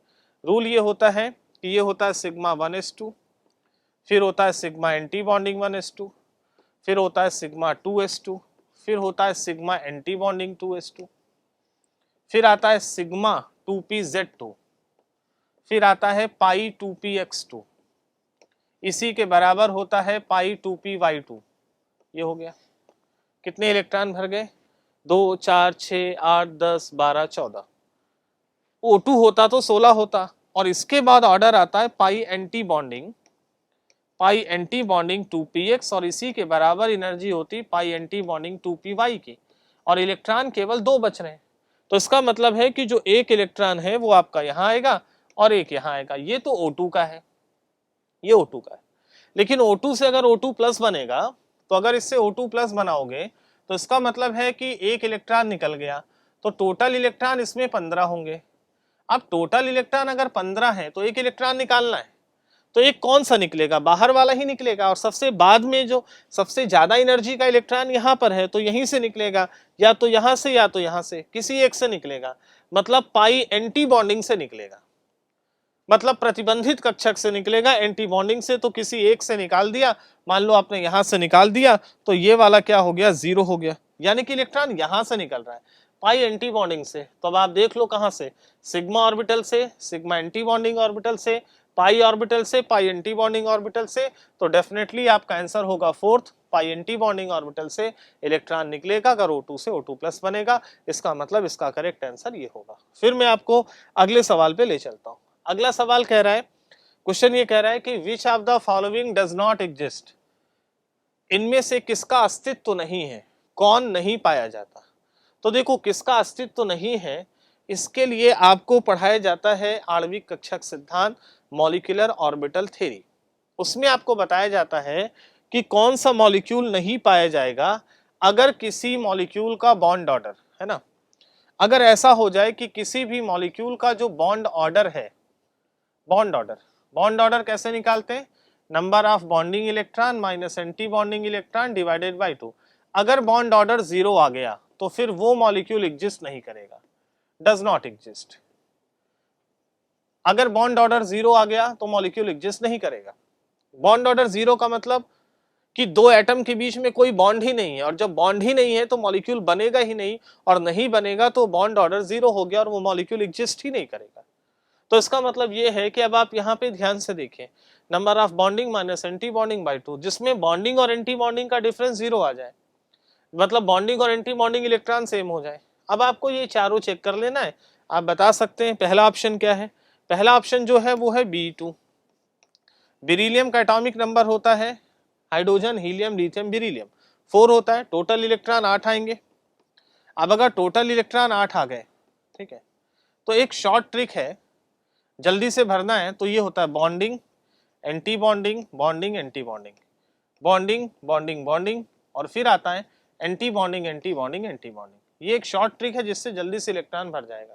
इसको याद रखते हैं। बाबा के 3 बेटों तीनों आवारा, बाबा के 3 बेटे तीनों आवारा, आप ऐसे याद रख सकते हैं, शॉर्ट ट्रिक है। अब आपको इस इलेक्ट्रॉन को भरना है, टोटल इलेक्ट्रॉन 8 है, तो देखो 8 इलेक्ट्रॉन भरना है, तो जल्दी से देखो, ये bonding anti bonding, bonding anti bonding, यहाँ से 2 4 6 8, अब क्लियरली दिख रहा है। बॉन्डिंग इलेक्ट्रॉन टोटल 4 है, एंटी बॉन्डिंग भी टोटल 4 है, तो इसका अगर बॉन्ड ऑर्डर निकालोगे तो बॉन्ड ऑर्डर यहाँ से number of bonding minus anti bonding divided by 2 आएगा। तो बॉन्डिंग इलेक्ट्रॉन भी 4, एंटी बॉन्डिंग भी 4 है, डिवाइडेड बाई 2 यानी कि 0। इसका मतलब पहला ही ऑप्शन हो गया कि ये मॉलिक्यूल एग्जिस्ट नहीं करेगा, क्योंकि इसका बॉन्ड ऑर्डर 0 आएगा। बाकी का बॉन्ड ऑर्डर 0 नहीं आएगा। इसका मतलब है कि करेक्ट आंसर आपका फर्स्ट हो गया। तो इसका पहला ऑप्शन है कि ये वाला जो मॉलिक्यूल है वो एग्जिस्ट नहीं करेगा। फिर आपको अगले सवाल पे ले चलते हैं। अगला सवाल आपसे क्या कह रहा है? अगला सवाल आपसे ये कह रहा है कि paramagnetic species in the following, मतलब इनमें से कौन सा अनुचुंबकीय है, किसमें चुंबकीय लक्षण है। तो अनुचुंबकीय तभी होगा जब उसमें अयुग्मित इलेक्ट्रॉन होगा। तो अगर आपको अनुचुंबकीय चेक करना है तो आपको अयुग्मित इलेक्ट्रॉन चेक करने पड़ेंगे कि किसमें अयुग्मित इलेक्ट्रॉन बच रहे हैं। तो इसको भी आप मॉलिक्यूलर ऑर्बिटल थ्योरी के हिसाब से लगाएं तो आपको मिल जाएगा कि कौन सा अनुचुंबकीय है। तो अब आप देखिए, आप इलेक्ट्रॉन को भरना सीखिए तो आप उससे पता चल जाएगा। जैसे पहला ऑप्शन कौन सा है? N2। N2 में टोटल इलेक्ट्रॉन होते हैं 14, 7 7 14, 14 इलेक्ट्रॉन भरोगे तो यहाँ से आएगा सिग्मा 1s2, फिर आएगा सिग्मा एंटी बॉन्डिंग 1s2, फिर आएगा सिग्मा 2s2, फिर आएगा सिग्मा एंटी बॉन्डिंग 2s2, ठीक है। फिर आता है पाई 2px2, फिर इसी के बराबर एनर्जी होती है पाई 2py2 की, और फिर यहाँ पे आता है सिग्मा 2pz2। टोटल इलेक्ट्रॉन 14 भर गए। यहाँ से देखिए, यहाँ से 2 4 6 8 10 12 14, कोई भी अयुग्मित इलेक्ट्रॉन नहीं बच रहा, कोई भी अनपेयर्ड इलेक्ट्रॉन नहीं बच रहा। इसका मतलब है कि ये कैसा होगा? डायामैग्नेटिक, यानी कि प्रतिचुंबकीय। तो ये ऑप्शन तो नहीं होगा क्योंकि डायामैग्नेटिक होगा, ठीक है। इसी तरह से मैं आपको बताता हूँ, इसी तरह से O2 माइनस का भर लोगे। O2 माइनस का अगर आप भरोगे तो देखो O2 माइनस 2 है, 8 8 16 और 2 माइनस है, यानी कि टोटल इलेक्ट्रॉन इसमें 18 आएंगे। 18 इलेक्ट्रॉन को भरोगे तो यहाँ से सिग्मा 1s2, यहाँ से सिग्मा एंटी बॉन्डिंग 1s2, फिर यहाँ से होगा सिग्मा 2s2, फिर होगा सिग्मा एंटी बॉन्डिंग 2s2, फिर इसके बाद यहाँ से आएगा सिग्मा 2pz2, फिर आएगा यहाँ से पाई 2px2, इसी के बराबर एनर्जी होती है पाई 2py2 की, ठीक है। फिर इसके बाद आता है पाई एंटी बॉन्डिंग, यहाँ पे पाई एंटी बॉन्डिंग 2px2 और इसी के बराबर एनर्जी पाई एंटी बॉन्डिंग 2py2 की। तो यहाँ पर देखो ये 18 इलेक्ट्रॉन भर गए। टोटल 2 4 6 8 10 12 14 16 18, और कोई भी अनपेयर्ड इलेक्ट्रॉन यहाँ पे नहीं है। तो इसका नेचर भी डायामैग्नेटिक होगा, ये भी प्रतिचुंबकीय होगा, क्योंकि यहाँ पर कोई भी अनपेयर्ड इलेक्ट्रॉन नहीं बच रहा। तो इसका नेचर भी होगा डायामैग्नेटिक। तीसरा ऑप्शन है B2। चलो B2 को चेक करते हैं। अगर B2 को चेक करें तो देखो, जो B2 है, B2 में टोटल इलेक्ट्रॉन कितने होंगे? टोटल इलेक्ट्रॉन, बोरान का एटॉमिक नंबर 5 होता है, इसमें 10 होंगे। अब अगर आप 10 को भरो तो ये होगा सिग्मा 1s2, फिर होगा सिग्मा एंटी बॉन्डिंग 1s2, फिर होगा यहाँ से सिग्मा 2s2, फिर होगा सिग्मा एंटी बॉन्डिंग 2s2, ठीक है। ये हो गया। तो 2 4 6 8, फिर आता है पाई 2px और इसी के बराबर एनर्जी होती पाई 2py की। लेकिन 2 ही इलेक्ट्रॉन बचे, तो एक यहाँ भरेंगे एक यहाँ, क्योंकि इक्वल एनर्जी के हैं, सेम एनर्जी के हैं, तो पहले बराबर बराबर इलेक्ट्रॉन भरेंगे। तो यहाँ पर अगर आप देखो तो टोटल अनपेयर्ड इलेक्ट्रॉन्स दिख रहे हैं, और यहाँ पर टोटल अनपेयर्ड इलेक्ट्रॉन्स कितने आ रहे हैं? अनपेयर्ड इलेक्ट्रॉन 2 आ रहे हैं। इसका मतलब है कि इसमें 2 अनपेयर्ड इलेक्ट्रॉन है, 2 अयुग्मित इलेक्ट्रॉन है। इसका मतलब है कि इसका जो नेचर है वो पैरामैग्नेटिक होगा, यानी कि करेक्ट आंसर आपका यही जाएगा कि ये पैरामैग्नेटिक होगा, मतलब ये अनुचुंबकीय प्रवृत्ति का होगा। तो करेक्ट आंसर आपका थर्ड होगा। तो इसका आंसर बच्चों थर्ड होगा, यानी कि आप यहाँ से टिक कर सकते हैं और इसका जो करेक्ट आंसर है वो थर्ड है। इस तरह से ये हुआ। फिर इसी तरह से आपको अगले क्वेश्चन पे ले चलते हैं। अगला क्वेश्चन कह रहा है कि correct order of bond order. इसमें 4 मॉलिक्यूल है, बॉन्ड ऑर्डर निकालना है। आप बॉन्डिंग एंटी बॉन्डिंग का फार्मूला लगा लो और बॉन्ड ऑर्डर निकाल लोगे। तो देखो आपके पास है O2, O2 प्लस, फिर है O2 माइनस और फिर है O2 माइनस 2। ठीक है, ये मैंने जो ट्रिक बताया उसके हिसाब से जल्दी से लगा लो। बॉन्डिंग एंटी बॉन्डिंग, बाबा के 3 बेटे, तीनों आवारा। अब आप ये चीज लगा के ना 2-2 इलेक्ट्रॉन भरते जाओ, इससे बॉन्डिंग और एंटी बॉन्डिंग इलेक्ट्रॉन आ जाएगा। और इसका जो बॉन्ड ऑर्डर है वो बॉन्ड ऑर्डर होगा कितना, जो बॉन्ड ऑर्डर है वो number of bonding electron minus number of anti bonding divided by 2। आप बॉन्डिंग एंटी बॉन्डिंग बाई 2 कर लो। अब वैसे आप ऐसे करके निकालोगे तो मैं आपको बता रहा हूँ, इसका जो बॉन्ड ऑर्डर आएगा वो तो आएगा 2। O2 प्लस का अगर आप बॉन्ड ऑर्डर निकालोगे तो यहाँ पर इसका जो बॉन्ड ऑर्डर आएगा वो आएगा 2.5, इसका बॉन्ड ऑर्डर आएगा 1.5 और इसका बॉन्ड ऑर्डर आएगा 1। आप लगा के देख लेना। तो पूछ रहा है correct order of bond order, तो मैक्सिमम बॉन्ड ऑर्डर किसका है, O2 प्लस का। तो पहले O2 प्लस आएगा, फिर उसके बाद O2 आएगा, फिर उसके बाद O2 माइनस आएगा और फिर उसके बाद O2 माइनस 2 आएगा। यानी कि करेक्ट आंसर आपका जहाँ पे O2 प्लस फिर O2, तो अब देखो O2 प्लस और O2 ये है, यानी कि करेक्ट आंसर इसका सेकंड होगा। तो इस तरह से हम बॉन्ड ऑर्डर डिसाइड कर लेंगे और ऐसे सवाल बॉन्ड ऑर्डर वाले बनते हैं। फिर अगले सवाल पे ले चलते हैं। अगला सवाल क्या कह रहा है, अगला क्वेश्चन ये कह रहा है कि strongest hydrogen bonding among the following is present in, किसमें सबसे स्ट्रॉन्ग हाइड्रोजन बॉन्ड बनेगा। तो देखो हाइड्रोजन बॉन्ड बनता है कब, जब हाइड्रोजन का एटम जुड़ता है या तो फ्लोरीन के साथ या ऑक्सीजन के साथ या नाइट्रोजन के साथ, तो हाइड्रोजन बॉन्ड बनता है। अब ये जितना ज्यादा इलेक्ट्रोनेगेटिव होगा, जैसे फ्लोरीन जो है वो मोस्ट इलेक्ट्रोनेगेटिव है, तो सबसे स्ट्रॉन्ग हाइड्रोजन बॉन्ड बनाएगा फ्लोरीन, फिर उसके बाद आता है ऑक्सीजन, फिर आता है नाइट्रोजन, है ना। मतलब अगर फ्लोरीन आएगा तो वो सबसे स्ट्रॉन्ग हाइड्रोजन बॉन्ड बनाएगा क्योंकि सबसे ज्यादा इलेक्ट्रोनेगेटिव है। तो अब आप देखो HF वाटर, अमोनिया और HCl में F कहाँ पर आता है, यहाँ पर HF, यानी कि HF जो है वो सबसे स्ट्रॉन्ग हाइड्रोजन बॉन्ड बनाएगा, यानी कि सबसे प्रबल हाइड्रोजन बॉन्ड जो है वो ये बनाएगा। तो इसका आंसर HF होगा। फिर अगले सवाल पे ले चलते हैं। अगला कह रहा है the molecule which has only pi bond, मतलब कौन सा ऐसा अणु है जिसमें केवल पाई बंध हो। वैसे आप जो VBT पढ़ते हैं, जो संयोजी कोश इलेक्ट्रॉन सिद्धांत पढ़ते हैं, उसमें बताया जाता है कि 2 एटम्स के बीच में पहला बॉन्ड सिग्मा होता है, इसके अलावा कोई होता है तो पाई होता है। लेकिन कुछ मॉलिक्यूल ऐसे हैं जिसमें पहला बॉन्ड ही पाई बॉन्ड होता है, उसमें सिग्मा नहीं होता। 2 मॉलिक्यूल ऐसे हैं जिसमें पाई बॉन्ड होता है, सिग्मा नहीं होता। तो आपको 2 एग्जाम्पल मैं आपको बता दे रहा हूं। एक तो आप पढ़ते हैं B2 और C2, ये 2 मॉलिक्यूल ऐसे हैं जिसमें B2 होता है Bb, लेकिन एक बॉन्ड है लेकिन ये पाई होता है, और C2 होता है C double bond C, 2 bond है और दोनों पाई होते हैं। तो B2 और C2 में जो है वो पाई बॉन्ड होता है। तो अब आपको देखना है या तो ऑप्शन B2 होगा या तो C2 होगा जिसमें केवल पाई बॉन्ड होगा।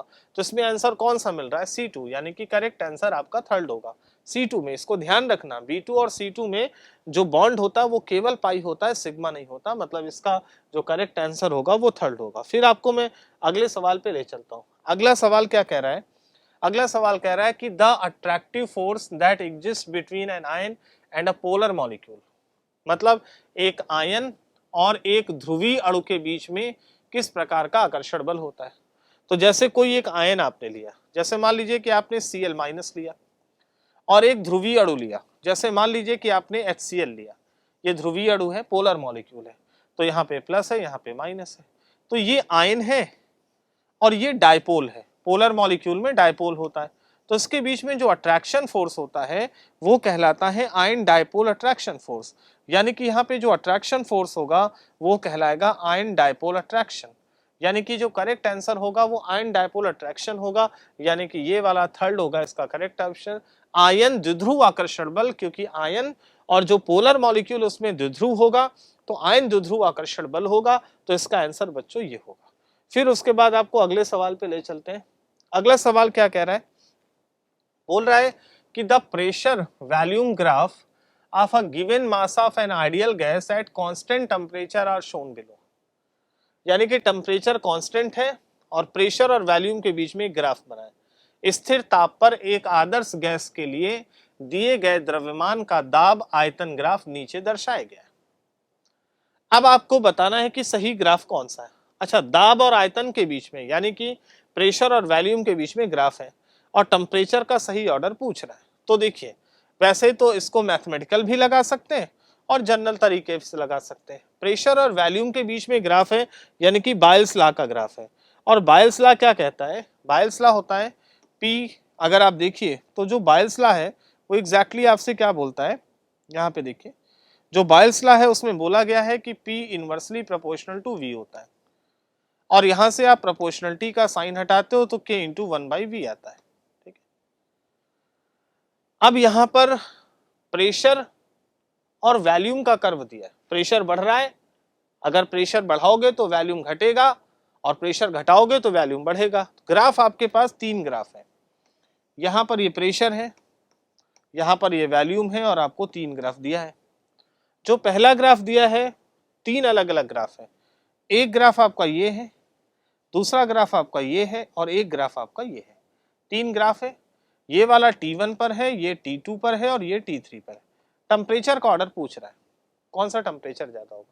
तो इस तरह के सवाल को लगाने का शॉर्ट ट्रिक ये है कि आप किसी एक को फिक्स कर दो और किसी दूसरे को निकाल लो। जैसे एक चीज को फिक्स करो, मान लो कि हमने वॉल्यूम को फिक्स कर दिया, ठीक है, ये इसको फिक्स कर दिया, वॉल्यूम फिक्स कर दिया, आयतन को फिक्स कर दिया, तो यहां पर T1 पर ये प्रेशर होगा P1, ये वाला प्रेशर यहां पर देखो ये वाला है P1, यहां वाले इस पॉइंट पर जो प्रेशर है वो है P2 और इस पॉइंट पर जो प्रेशर है वो है P3। वॉल्यूम को फिक्स किया तो T1 T और P को रिलेट कर लिया, तो T1 पर प्रेशर है P1, इस पॉइंट पर ये P2 और ये P3। अब तुमको ग्राफ से दिख रहा है कि P1 सबसे ज्यादा है, P1 greater than P2 greater than P3। P1 P2 और P3 में P1 सबसे ज्यादा है। अब अगर P सबसे ज्यादा है तो प्रेशर टेम्परेचर के प्रोपोर्शनल होता है, क्योंकि टेम्परेचर बढ़ाते हो, ताप बढ़ाते हो तो प्रेशर बढ़ता है। और P1 अगर मैक्सिमम है तो इसका मतलब है, निश्चित बात है, डेफिनेटली T1 मैक्सिमम होगा, तो T1 greater than T2 greater than T3 आएगा।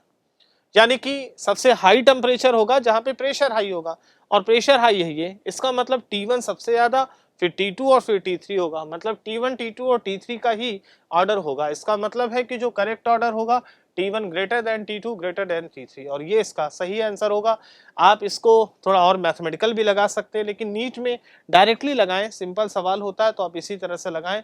बाकी आप PV बराबर NRT से भी सवाल को लगा सकते हैं, लेकिन ये सवाल इस तरह से हम जल्दी से सवाल को लगा सकते हैं।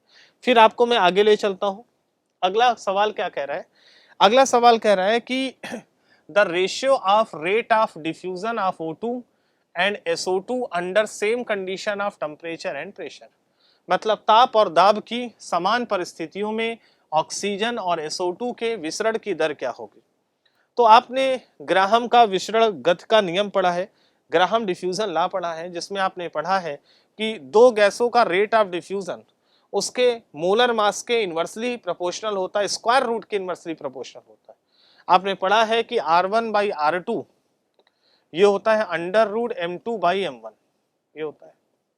अब यहां से अगर हम रेशियो ले लें, O2 और SO2 का पूछ रहा है, तो rate of diffusion of O2 upon rate of diffusion of SO2, यहां से हो जाएगा √M2।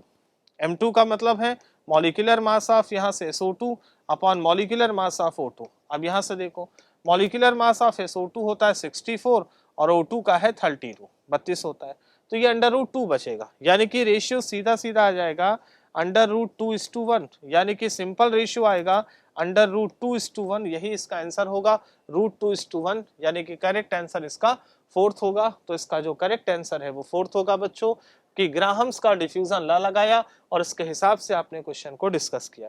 फिर आगे चलते हैं। अगला सवाल कह रहा है क्वेश्चन ये कह रहा है कि the unit of van der Waals constant B, van der Waals constant B की यूनिट क्या होगी। तो आपने पढ़ा है वंडरवाल करेक्शन था, वॉल्यूम करेक्शन, आयतन संशोधन, प्रेशर करेक्शन, दाब संशोधन। तो उसमें आपने पढ़ा था कि वॉल्यूम का जो करेक्शन था, जो वंडरवाल इक्वेशन थी वो ये थी P प्लस, अगर वंडरवाल इक्वेशन देखें तो वो इक्वेशन थी P plus A N square upon V square into V minus N B बराबर एन आर टी। एन मोल गैस के लिए ये था, ठीक। वॉल्यूम को V माइनस एन बी से दिखाया गया। तो अगर आपको B की यूनिट निकालनी है तो V माइनस एन बी का मतलब ये हुआ कि जो V की यूनिट होगी, यूनिट ऑफ V वो यूनिट ऑफ एन बी के बराबर होगी, क्योंकि दोनों की यूनिट्स बराबर होंगी। तो आपको यूनिट ऑफ B निकालना है, तो यूनिट ऑफ B यहां से क्या आ जाएगा, यूनिट ऑफ V यहां से आ जाएगा यूनिट ऑफ V और अपॉन N। V की यूनिट होती है लीटर और N होगा मोल, वो ऊपर जाएगा तो मोल इनवर्स, यानी कि B की यूनिट जो है वो होगा लीटर मोल इनवर्स। तो लीटर मोल इनवर्स यूनिट कहाँ पे, ये वाला, यानी कि इसका जो करेक्ट आंसर होगा वो थर्ड होगा। और इसी तरह से बच्चों फिर मैं आपको ले चलता हूं अगले क्वेश्चन पर। हमारा अगला जो क्वेश्चन है वो ये है कि the correct relation between बायल्स temperature and wonder वाल कांस्टेंट। तो बायल टेम्परेचर और इन्वर्जन टेम्परेचर, दो टेम्परेचर होता है, बायल ताप और व्युत्क्रमण ताप। तो जो बायल टेम्परेचर होता है वो एग्जैक्टली क्या होता है, तो जो बायल टेम्परेचर होता है TB A अपॉन RB, ये होता है बायल टेम्परेचर निकालने का फार्मूला, जहाँ पे A और B वंडर वाल कांस्टेंट होता है। बायल टेम्परेचर वो टेम्परेचर होता है जहाँ पे गैस आइडियल गैस की तरह बिहेव करती है, वो ताप होता है जहाँ पे गैस आदर्श गैस की तरह व्यवहार करती है। तो इस तरह से A और B वंडर वाल कांस्टेंट है और इस तरह से हम बायल टेम्परेचर कैलकुलेट करते हैं। फिर अगला सवाल है, अगला क्वेश्चन है, अगला क्वेश्चन क्या कह रहा है कि SI unit of viscosity coefficient, यानी कि श्यानता गुणांक का SI मात्रक क्या है। तो जैसा कि आपको पता है कि श्यानता गुणांक का जो SI मात्रक होता है, कि आपको पता है, आप श्यान बल पढ़ते हैं, श्यानता गुणांक पढ़ते हैं, जिसको ईटा कहा जाता है, ईटा से उसको व्यक्त किया जाता है। और इसका जो यूनिट है, जो मात्रक होता है, वो होता है न्यूटन सेकेंड मीटर की पावर -2 या मीटर इनवर्स 2, यानी कि इसकी जो यूनिट होती है वो होती है न्यूटन सेकेंड मीटर की पावर -2। और इस तरह से ये यूनिट है, ये मेमोरी बेस्ड सवाल है, फार्मूले से आप इसकी यूनिट निकाल लेंगे। फिर आते हैं अगले सवाल पे। अगला क्वेश्चन कह रहा है क्या, ध्यान से देखिए, बोल रहा है कि ratio of most probable speed, average speed and root mean square speed at a given temperature for a gas, यानी कि दिए गए ताप पर एक गैस के लिए प्रायिकता चाल, औसत चाल और वर्ग माध्य मूल चाल का अनुपात क्या होता है। तो तीनों का आपको फार्मूला पता होना चाहिए। जैसा कि हमें पता है कि 3 प्रकार के वेग होते हैं, गैस के अणुओं की गति को 3 प्रकार से परिभाषित किया जाता है। 3 प्रकार की डेफिनेशन है, एक होता है VRMS, एक होता है V एवरेज और एक होता है VMP। देखो, जो VMP होता है मोस्ट प्रोबेबल स्पीड, तो अगर हम VMP की बात करें तो जो VMP होता है मोस्ट प्रोबेबल स्पीड, वो होता है √2RT/m, ये होता है मोस्ट प्रोबेबल स्पीड। दूसरा है एवरेज स्पीड, तो जो एवरेज यानी कि जो औसत चाल है वो होता है √8RT/m। और तीसरा होता है जिसको बोलते हैं VRMS, root mean square speed, और इसका फार्मूला होता है √3RT/m। अब आपको तीनों के बीच में रिलेशन निकालना है, most probable speed, average speed और रूट मीन स्क्वायर स्पीड। तो तीनों के बीच में अगर आप सिंपल रेशियो निकालें तो देखिए RT/m तो सब में कॉमन है, तो RT/m तो कैंसिल हो जाएगा। तो तीनों का अगर रेशियो ले ले तो RT/m RT/m RT/m कैंसिल हो जाएगा। तो ये क्या बचेगा, ये बचेगा √2/2, ये बचेगा √8/π/2, और ये बचेगा RT/m कैंसिल, तो ये आ जाएगा √3, यानी कि सिंपल रेशियो आएगा √2/8/π/√3।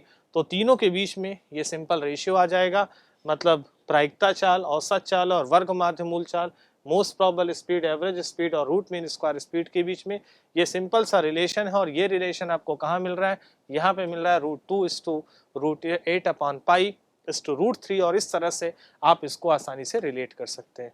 फिर आपको ले चलते हैं अगले सवाल की तरफ। अगला क्वेश्चन क्या कह रहा है, अगला क्वेश्चन कह रहा है कि when equal mass of CO2, CO, ammonia and O2 are taken in a closed container, then partial pressure of which gas will be maximum? सबके मोल्स इक्वल है, मोल्स इक्वल नहीं है बल्कि मास इक्वल है। आपसे कह रहा है व्हेन इक्वल मास, यानी कि सबके मास बराबर है, मोल्स बराबर नहीं है। जब एक बंद पात्र में carbon dioxide, carbon monoxide, ammonia और ऑक्सीजन के समान द्रव्यमान लिए जाते हैं तो किस गैस का आंशिक दाब अधिकतम होगा? यहाँ पे द्रव्यमान बराबर है, मास बराबर है, मोल्स बराबर नहीं है। तो देखो जो पार्शियल प्रेशर होता है, जो आंशिक दाब होता है, अगर आपको किसी भी गैस का आंशिक दाब निकालना है तो आप कैसे निकालोगे? उसका फार्मूला होता है, जैसे अगर मान लीजिए कि कोई भी गैस है जिसका आपको आंशिक दाब पार्शियल प्रेशर निकालना है तो उसका mole fraction into P total होता है। अब मोल फ्रैक्शन का मतलब जिसका भी निकालना है उस गैस के मोल्स अपॉन यहाँ से total moles into P total, यानी कि सीधी सी बात यह है कि जिस गैस के मोल्स ज़्यादा होंगे उसका पार्शियल प्रेशर भी ज़्यादा होगा, डायरेक्टली प्रोपोर्शनल है। तो चारों में आप ये देख लीजिए कि मोल्स किसके ज़्यादा है, मास सबके बराबर है, आप मोल्स निकाल लीजिए। आपके पास चार गैस है, कार्बन डाइऑक्साइड है, कार्बन मोनोऑक्साइड है, अमोनिया है और O2 है। चारों का वेट मास बराबर है, तो मान लेते हैं कि इसका वेट, सबका वेट 1 ग्राम मान लीजिए, इसका 1 ग्राम है तो इसके मोल्स कितने हो जाएंगे? Weight upon molar mass, weight है 1, मोलर मास है 44, 1/44। इसका भी वेट 1 ग्राम है तो इसके मोल्स कितने हो जाएंगे? 1 अपॉन इसका मोलर मास 16, 12, 28, यानी कि 1/28। इसका वेट भी बराबर है 1 ग्राम तो इसके मोल्स कितने आ जाएंगे? अगर आप मोल्स निकालेंगे तो यह आएगा 1/17, और इसका भी वेट आपने बराबर माना है 1 ग्राम तो इसके मोल्स निकालेंगे तो ये इसके मोल्स कितने आएंगे? 1/32। अब आपको ये देखना है कि जिसका मोल ज़्यादा होगा उसका पार्शियल प्रेशर ज़्यादा होगा। अब चारों में सबसे ज़्यादा मोल किसका? ये 1/44, 1/28, 1/17 और 1/32, यानी कि जो सबसे ज़्यादा मोल्स हैं वो 1/17 है ना, ये मैक्सिमम मोल्स हैं। अब जिसके मोल्स ज़्यादा उसका पार्शियल प्रेशर ज़्यादा, यानी कि करेक्ट आंसर कौन सा जाएगा? Ammonia. So correct answer will be ammonia. इसका पार्शियल प्रेशर मैक्सिमम होगा क्योंकि इसके मोल्स मैक्सिमम है। फिर आपको अगले सवाल की तरफ ले चलते हैं। अगला क्वेश्चन क्या कह रहा है? अगला क्वेश्चन कह रहा है कि which of the following liquid has the maximum surface tension? निम्नलिखित में से किस द्रव का पृष्ठ तनाव अधिकतम होता है? तो पृष्ठ तनाव अधिकतम कब होगा? पृष्ठ तनाव के बारे में आपने पढ़ा है कि अगर मान लीजिए कि यहाँ पर एक कंटेनर है और यहाँ पर कोई लिक्विड है, उसके कोई द्रव है, उसके अणु है, तो आपको ये पता है कि जो मॉलिक्यूल सरफेस पर होता है, यानी कि जो द्रव की सतह पर जो अणु होता है वो अनबैलेंस फोर्स महसूस करता है, जिसकी वजह से ऊपर तो कोई अणु है नहीं, ऊपर कोई मॉलिक्यूल है नहीं, अंदर की तरफ मॉलिक्यूल खींचा जाता है, जिसकी वजह से जो लिक्विड की सरफेस है वो सरफेस टेंशन रियलाइज करती है, और जो सरफेस टेंशन रियलाइज करती है उसके कारण होता क्या है कि ये जो लिक्विड है ये इस तरह से शिफ्ट हो जाता है, इसी को हम सरफेस टेंशन कहते हैं। अब जितना ज्यादा अट्रैक्शन होगा अंदर की तरफ, जितना ज्यादा अट्रैक्शन होगा उतना ज्यादा सरफेस टेंशन होगा, यानी कि आपको आकर्षण बल देखना है, अट्रैक्शन फोर्स कहाँ मैक्सिमम होगा, कहाँ पे मॉलिक्यूल अंदर की तरफ सबसे ज्यादा अट्रैक्ट होगा, जहाँ मैक्सिमम अट्रैक्शन होगा इनवर्ट डायरेक्शन में अंदर की तरफ, वहां पर पृष्ठ तनाव यानी कि सरफेस टेंशन मैक्सिमम होगा। अब आपको अट्रैक्शन फोर्स देखना है, तो देखो यहाँ पर जो वाटर है, पहला ऑप्शन है वाटर। अब वाटर में क्या होता है? हाइड्रोजन बॉन्डिंग होती है, क्योंकि वाटर में दोनों तरफ से हाइड्रोजन बॉन्ड बनता है, ये माइनस है, ये प्लस है, ये प्लस है, तो ये वाला हाइड्रोजन भी अंदर की तरफ हाइड्रोजन बॉन्ड से खींचा जाता है, दोनों तरफ हाइड्रोजन बॉन्डिंग होती है। जो मेथाइल एल्कोहल है, मेथाइल एल्कोहल में आप देखिए तो केवल एक ही हाइड्रोजन है जो हाइड्रोजन बॉन्डिंग में इन्वॉल्व होगा, तो यहाँ पर केवल और केवल एक से एक अंदर की तरफ खींचा जाएगा। तीसरे वाले ऑप्शन में अगर आप देखिए तो हेक्सेन है ना, तीसरे वाला ऑप्शन हेक्सेन है, यहाँ पे कोई हाइड्रोजन बॉन्डिंग नहीं होगी। चौथा ऑप्शन क्या है? बेंजीन है, ये भी नॉन पोलर है, अध्रुवीय है, कोई हाइड्रोजन बॉन्डिंग नहीं होगी। कुल मिला के ये दोनों तो होंगे नहीं, मैक्सिमम इसमें या इसमें हो सकता है, लेकिन इसमें दो हाइड्रोजन है हाइड्रोजन बॉन्ड बनाने के लिए, तो मैक्सिमम इनवर्ट डायरेक्शन में जो अट्रैक्शन होगा, जो आकर्षण होगा अंदर की तरफ, वो सबसे ज्यादा वाटर में होगा, और इसीलिए इसका जो सरफेस टेंशन है, जो पृष्ठ तनाव है, वो मैक्सिमम होगा, क्योंकि अंदर की तरफ जितना ज्यादा अट्रैक्शन होगा पृष्ठ तनाव सरफेस टेंशन उतना ही ज़्यादा होता है। तो इसका आंसर जो होगा, वो जो करेक्ट आंसर होगा बच्चों, वो फर्स्ट होगा। फिर आपको मैं अगले सवाल की तरफ ले चलता हूँ। अगला क्वेश्चन क्या कह रहा है, अगला क्वेश्चन ध्यान से देखिए। तो बोल रहा है कि if 50 ml of oxygen gas at 27 degree Celsius is heated to 45 degree Celsius under constant pressure, then final volume of the gas। यानी कि प्रेशर कांस्टेंट है, टेम्परेचर बदला जा रहा है, तो वॉल्यूम क्या होगा। तो देखो कैसे लगाओगे इस सवाल को। बोला ये 27 डिग्री पर 50 ml ऑक्सीजन गैस नियत दाब पर 45 डिग्री सेल्सियस तक गर्म किया जाता है, तो गैस का अंतिम आयतन क्या होगा। यानी कि यहाँ पर सीधा सीधा आयतन और ताप का रिलेशन है, दाब नियत है, तो यहाँ पे चार्ल्स लॉ लगेगा। और चार्ल्स लॉ के हिसाब से आप जानते हैं कि V प्रोपोर्शनल टू T होता है, या V बराबर KT होता है, या इसको लिख सकते हैं V अपॉन T बराबर K। जब प्रेशर कांस्टेंट होता है, जब दाब नियत होता है, तो चार्ल्स लॉ लगता है। अब यहाँ पे स्टार्टिंग में वॉल्यूम दिया है 50 ml, उस समय टेम्परेचर कितना है 27 डिग्री सेल्सियस। 27 डिग्री सेल्सियस को केल्विन में बनाओगे, 273 जोड़ोगे और ये आएगा 300 केल्विन। शुरू में टेम्परेचर 300 केल्विन है। अब पूछ रहा है कि अगर हम उसको 45 डिग्री तक हीट करते हैं, 45 डिग्री तक गर्म करते हैं, तो वॉल्यूम क्या होगा, अंतिम आयतन क्या होगा। तो तुम्हें V2 निकालना है ना, और T2 कितना दिया है, आपने 45 तक गर्म किया, तो फाइनल हो जाएगा 45 प्लस यहाँ से आ जाएगा 273, ये फाइनल टेम्परेचर आएगा। अब यहाँ से फार्मूला लगा लेना, V1 अपॉन T1 बराबर V2 अपॉन T2, फार्मूला लगाना। और आपसे V2 पूछ रहा है, तो V2 बराबर क्या हो जाएगा, V1 upon T1 into T2। सारी वैल्यू दी है, आप वैल्यू रख देना और आपको आंसर मिल जाएगा। और इस तरह से क्वेश्चन को आप सॉल्व कर लेंगे। फिर आते हैं अगले क्वेश्चन की तरफ। अगला क्वेश्चन क्या कह रहा है, बोल रहा है कि the rate of diffusion of a gas is proportional to D, क्या है, डेंसिटी ऑफ गैस।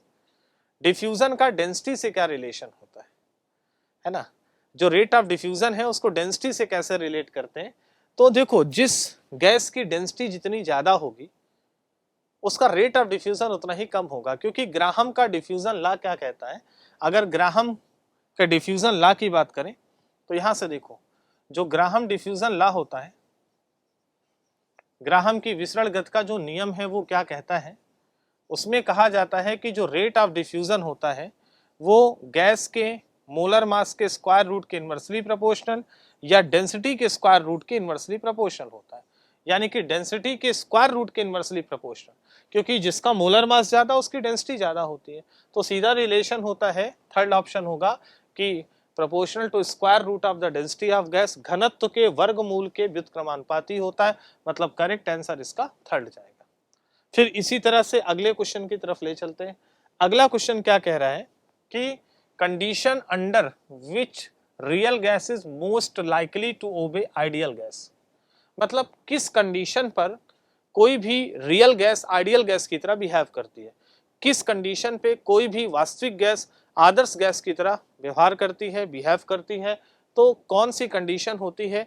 तो इसके लिए वैसे तो आपको पता है, आप इसको बिल्कुल ध्यान रख लो चाहे तो, कि जब प्रेशर, दो कंडीशन होती है, प्रेशर और टेम्परेचर की कंडीशन होती है। पहला कि कोई भी रियल गैस आइडियल गैस की तरह कब बिहेव करती है, उसमें पहली कंडीशन होती है कि जब प्रेशर क्या हो, लो हो, प्रेशर वेरी लो हो, और दूसरा टेम्परेचर हाई हो।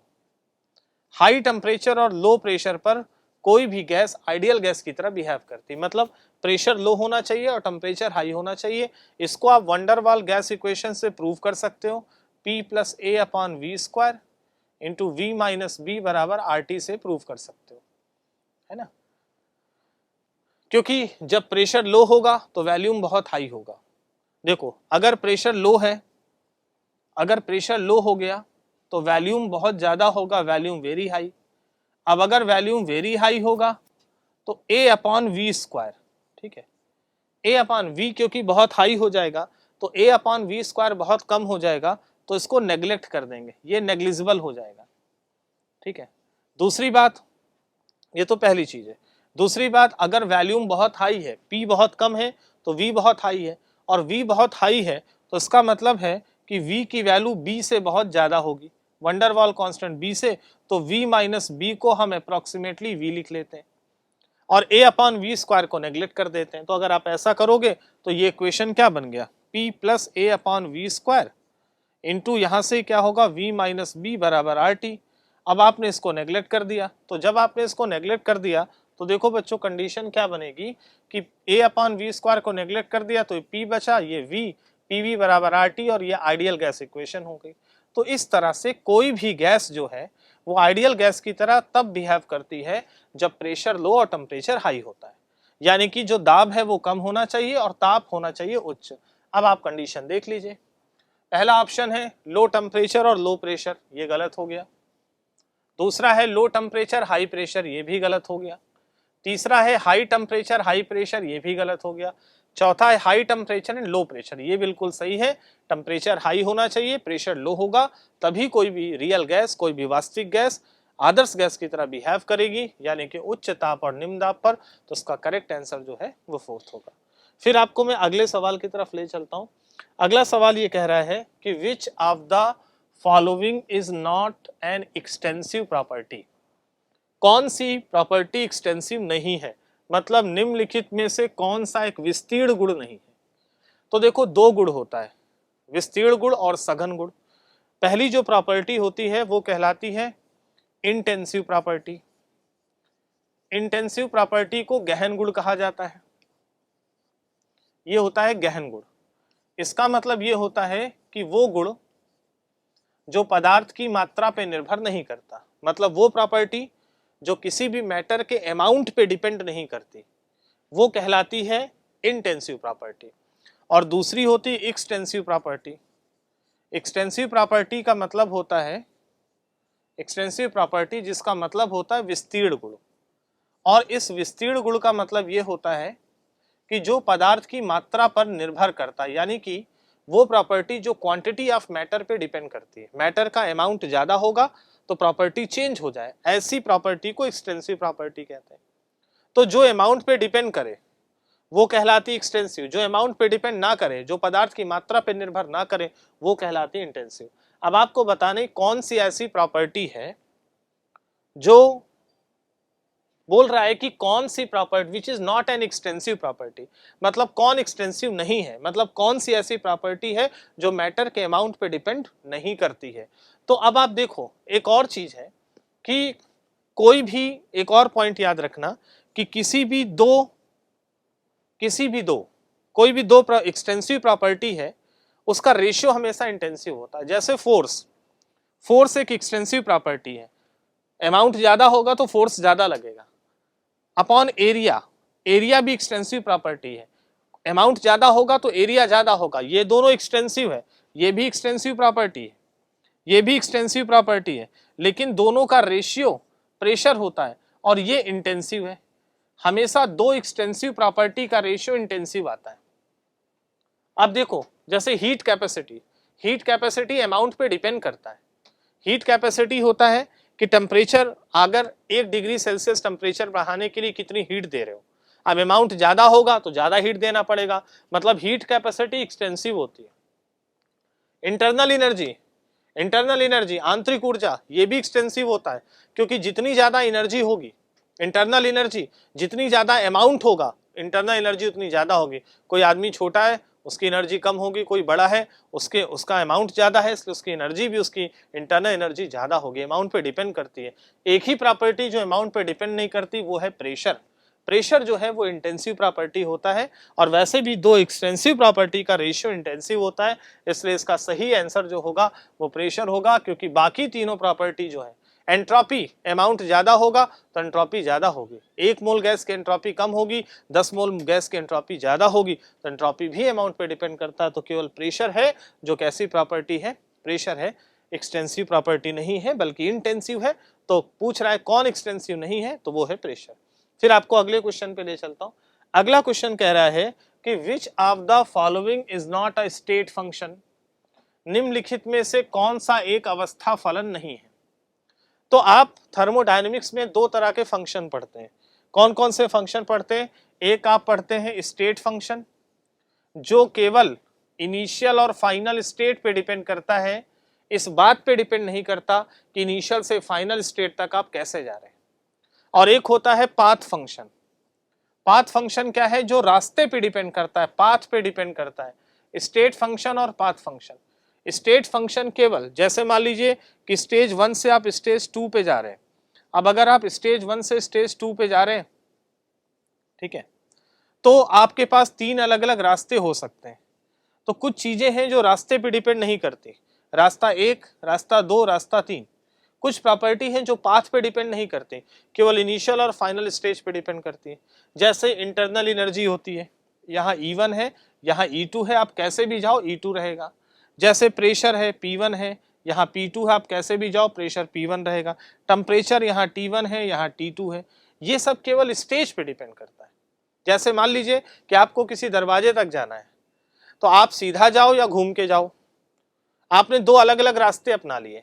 अब दोनों रास्ते से अगर आप जाओगे तो तुम्हारा मास पे कोई फर्क नहीं पड़ने वाला, लेकिन तुम जो वर्क करोगे वो अलग अलग होगा। सीधे जाओगे कम वर्क करना पड़ेगा, घूम के जाओगे ज्यादा वर्क करना पड़ेगा। इसका मतलब वर्क जो है वो पाथ पे डिपेंड करता है, रास्ते पे डिपेंड करता है। तो कुछ प्रॉपर्टी रास्ते पे डिपेंड करती है और कुछ नहीं डिपेंड करती।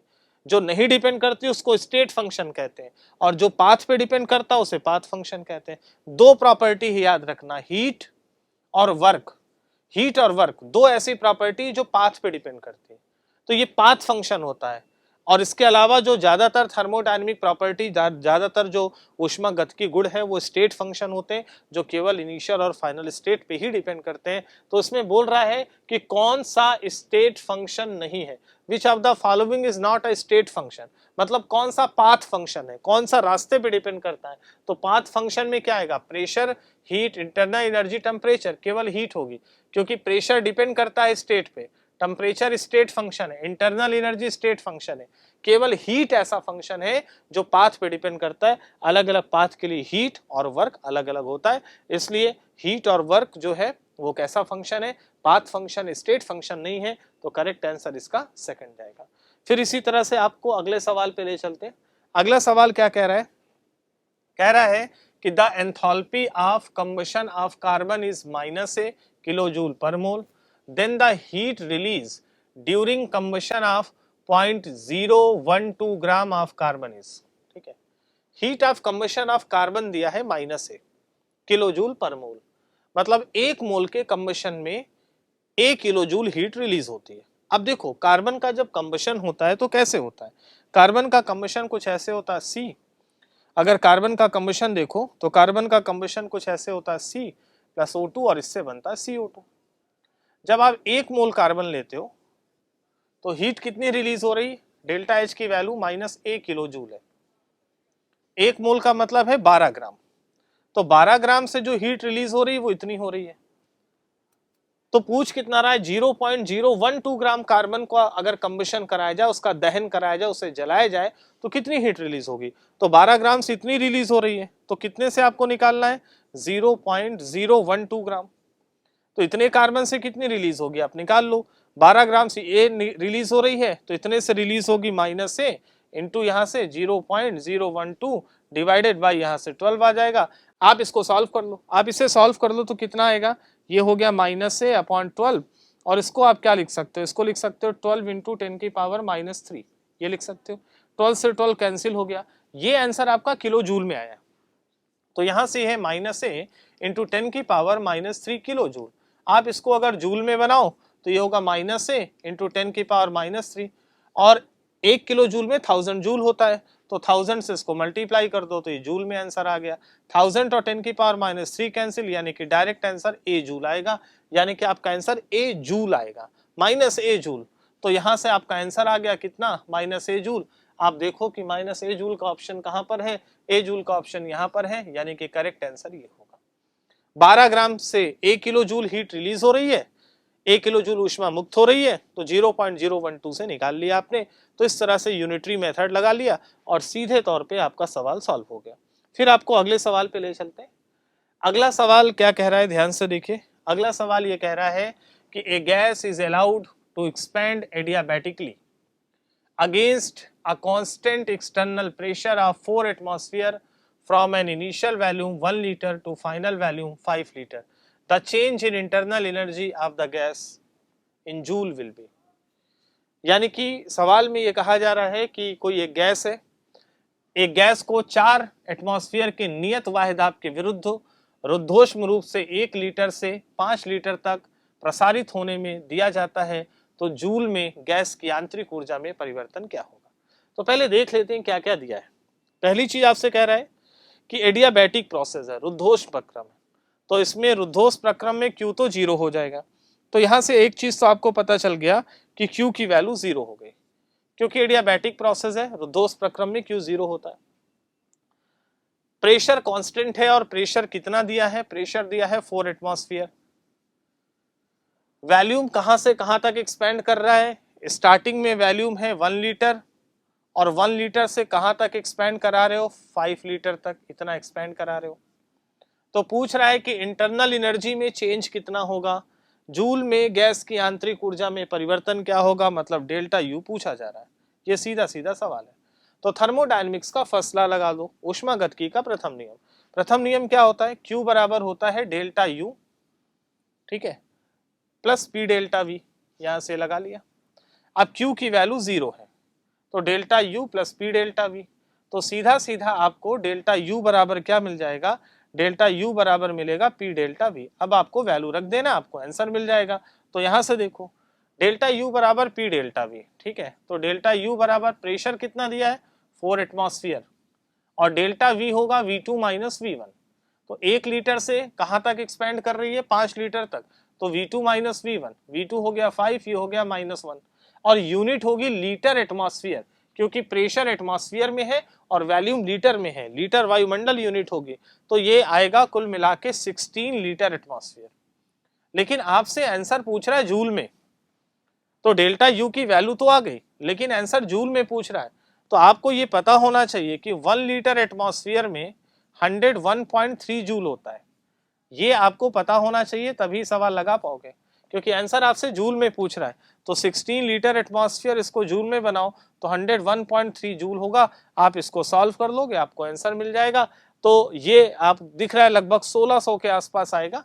तो आपको यहाँ पर ऑप्शन मिल जाएगा कि जूल में आएगा, फिर उसको आप चाहें तो आप किलो जूल में बना लेंगे, तो आपको आंसर मिल जाएगा। वैसे यही लगभग आ रहा है, आप यहाँ से ध्यान से देखो तो -1.6 के आसपास आएगा, क्योंकि अगर आप इसको सॉल्व करोगे, अच्छा ये नेगेटिव में है क्योंकि आपने डेल्टा यू को इधर लाया है, तो ये माइनस पी डेल्टा वी होगा, ये माइनस होगा, ये माइनस में होगा, ये भी माइनस में आएगा, और आपका फाइनल आंसर आ जाएगा। यानी कि इसका जो सही आंसर आएगा वो कितना आएगा, अप्रोक्सीमेटली आप अगर इसको किलो जूल में निकालोगे तो लगभग ये -1.6 किलो जूल के आसपास आएगा।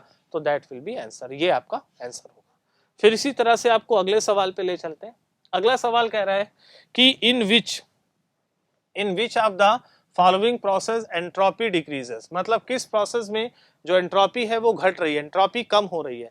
तो देखो एंट्रोपी कम होने का मतलब है रैंडमनेस घटना, मतलब अणुओं की जो रैंडमनेस, जो अणु फ्री इधर उधर घूम रहे हैं, रैंडमनेस जितनी घटेगी एंट्रोपी उतनी घटेगी, रैंडमनेस बढ़ेगी तो एंट्रोपी बढ़ेगी। अणु ज्यादा अस्थिर होंगे तो एंट्रोपी बढ़ेगी।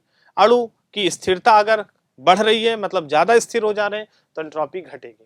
तो रैंडमनेस बढ़ेगी तो एंट्रोपी बढ़ेगी, रैंडमनेस घटेगी तो एंट्रोपी घटेगी। अब यहाँ पे देखो होता क्या है कि पहला option, boiling of egg, egg को जब बॉयल करते हो तो क्या होता है कि पहले एग लिक्विड होता है, फिर जब बॉयल होता है तो वो सेमी सॉलिड हो जाता है या लगभग ठोस हो जाता है। तो तुम्हें लग रहा है कि द्रव से ठोस बन रहा है, तो जब द्रव से ठोस बनता है तो द्रव में ज्यादा अनिश्चितता होती है अणुओं की, ठोस में कम होती है। तो द्रव से ठोस बन रहा है तो एंट्रोपी घटनी चाहिए, लेकिन एग के केस में अलग होता है। यहाँ पर जब एग को बॉयल करते हैं, द्रव से ठोस बन रहा है, एंट्रोपी घटनी चाहिए बट घटती नहीं है, बल्कि एंट्रोपी बढ़ती है। यहाँ पर एंट्रोपी जो है वो बढ़ती है। तो इस चीज को ध्यान रखना कि एंट्रोपी जो है यहाँ पे बढ़ती है, क्योंकि जो प्रोटीन होता है, एग का प्रोटीन है, वो गर्म करने पर डीनेचुरेट होने लगता है। जैसे एग का प्रोटीन है ऐसे है ना। अब आपने जब गर्म किया तो ये प्रोटीन जो है वो टूटना शुरू हो जाता है, डीनेचुरेट हो जाता है, तो जो अस्थिरता है वो बढ़ जाती है, डीनेचुरेशन हो जाता है, इसलिए यहाँ पे एंट्रोपी बढ़ती है। दूसरा है कंडेंसेशन ऑफ स्टीम, मतलब भाप का संघनन। तो भाप को अगर संघनित करोगे तो पहले भाप थी, तो भाप गैसीय अवस्था में अणुओं की एंट्रोपी ज्यादा है क्योंकि अणु इधर उधर घूम रहे हैं। जब गैस को ठंडा करके संघनित करोगे तो द्रव बनेगा, द्रव के अणु ज्यादा स्थिर होते हैं, मतलब एंट्रोपी घटेगी, मतलब यहां पर एंट्रोपी घटेगी। मेल्टिंग ऑफ आइस मतलब बर्फ का पिघलना, निश्चित तौर पे बर्फ पिघलेगी तो ठोस से द्रव बनेगा, द्रव बनेगा तो अस्थिरता बढ़ेगी, तो यहां पर भी एंट्रोपी बढ़ेगी। Thermal decomposition of calcium carbonate, calcium carbonate को गर्म करो तो देखो कैल्शियम कार्बोनेट क्या होता है, कैल्शियम कार्बोनेट पहले ठोस था, अब तुमने इसको गर्म किया तो गर्म करने पे बनेगा कैल्शियम ऑक्साइड, ये भी ठोस होता है, और कार्बन डाइऑक्साइड गैस होता है। तो इधर सब कुछ ठोस है और इधर गैस है, यानी कि ऐसा करने पर गैस के मॉलिक्यूल्स बढ़ रहे हैं, गैस के अणु बढ़ रहे हैं, और अणु बढ़ेंगे तो एंट्रोपी बढ़ेगी। इसका मतलब है कि गैस के अणु बढ़ रहे हैं इसमें, इसलिए एंट्रोपी बढ़ रही, गैस के मॉलिक्यूल इंक्रीज कर रहे हैं और इसीलिए यहाँ पे भी एंट्रोपी बढ़ रही। तो एक ही केस है जहाँ पे एंट्रोपी घट रही है, वो है भाप का संघनन यानी कि कंडेंसेशन ऑफ स्टीम, और इस तरह से आप इस सवाल को लगा लेंगे।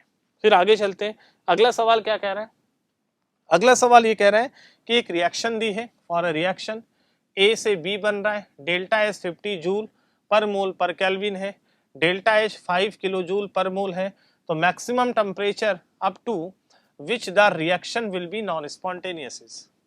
तो किस टेम्परेचर पर ये रिएक्शन नॉन स्पॉन्टेनियस होगी, मतलब किस अधिकतम ताप पर अपक्रिया अस्वतः होगी, रिएक्शन नॉन स्पॉन्टेनियस होगी, अपक्रिया अस्वतः हो जाएगी। तो देखो नॉन स्पॉन्टेनियस प्रोसेस क्या होता है, नॉन स्पॉन्टेनियस प्रोसेस के लिए जो डेल्टा जी होता है, देखो मेन पॉइंट होता है, आपने पढ़ा है डेल्टा जी, तो डेल्टा जी बराबर होता है delta H minus T delta S. अब अगर डेल्टा जी निगेटिव होता है तो रिएक्शन स्पॉन्टेनियस होती है, रिएक्शन स्पॉन्टेनियस, और अगर डेल्टा जी पॉजिटिव हो जाए तो रिएक्शन क्या होती है, नॉन स्पॉन्टेनियस हो जाती है, यहाँ पे रिएक्शन नॉन स्पॉन्टेनियस हो जाती है। तो अब यहाँ से आप देख लो, तो आपको डेल्टा जी नॉन स्पॉन्टेनियस होने के लिए डेल्टा जी पॉजिटिव होना चाहिए, अब ये वैल्यू पॉजिटिव होगी, इसका मतलब है कि डेल्टा एच माइनस, तो बच्चों इसका मतलब ये हुआ कि जो डेल्टा एच होगा, delta H minus T delta S, इसकी वैल्यू क्या होनी चाहिए, ग्रेटर देन 0 होनी चाहिए, है ना, या ग्रेटर या अप्रॉक्स टू 0 ले लो, तो डेल्टा एच बराबर यहाँ से टी डेल्टा एस हो गया। तो टेम्परेचर पूछ रहा, तो टेम्परेचर क्या होगा, delta H upon delta S, बस आपको यही करना है, आपको टेम्परेचर मिल जाएगा, डेल्टा एच भी दिया है और डेल्टा एस दिया है।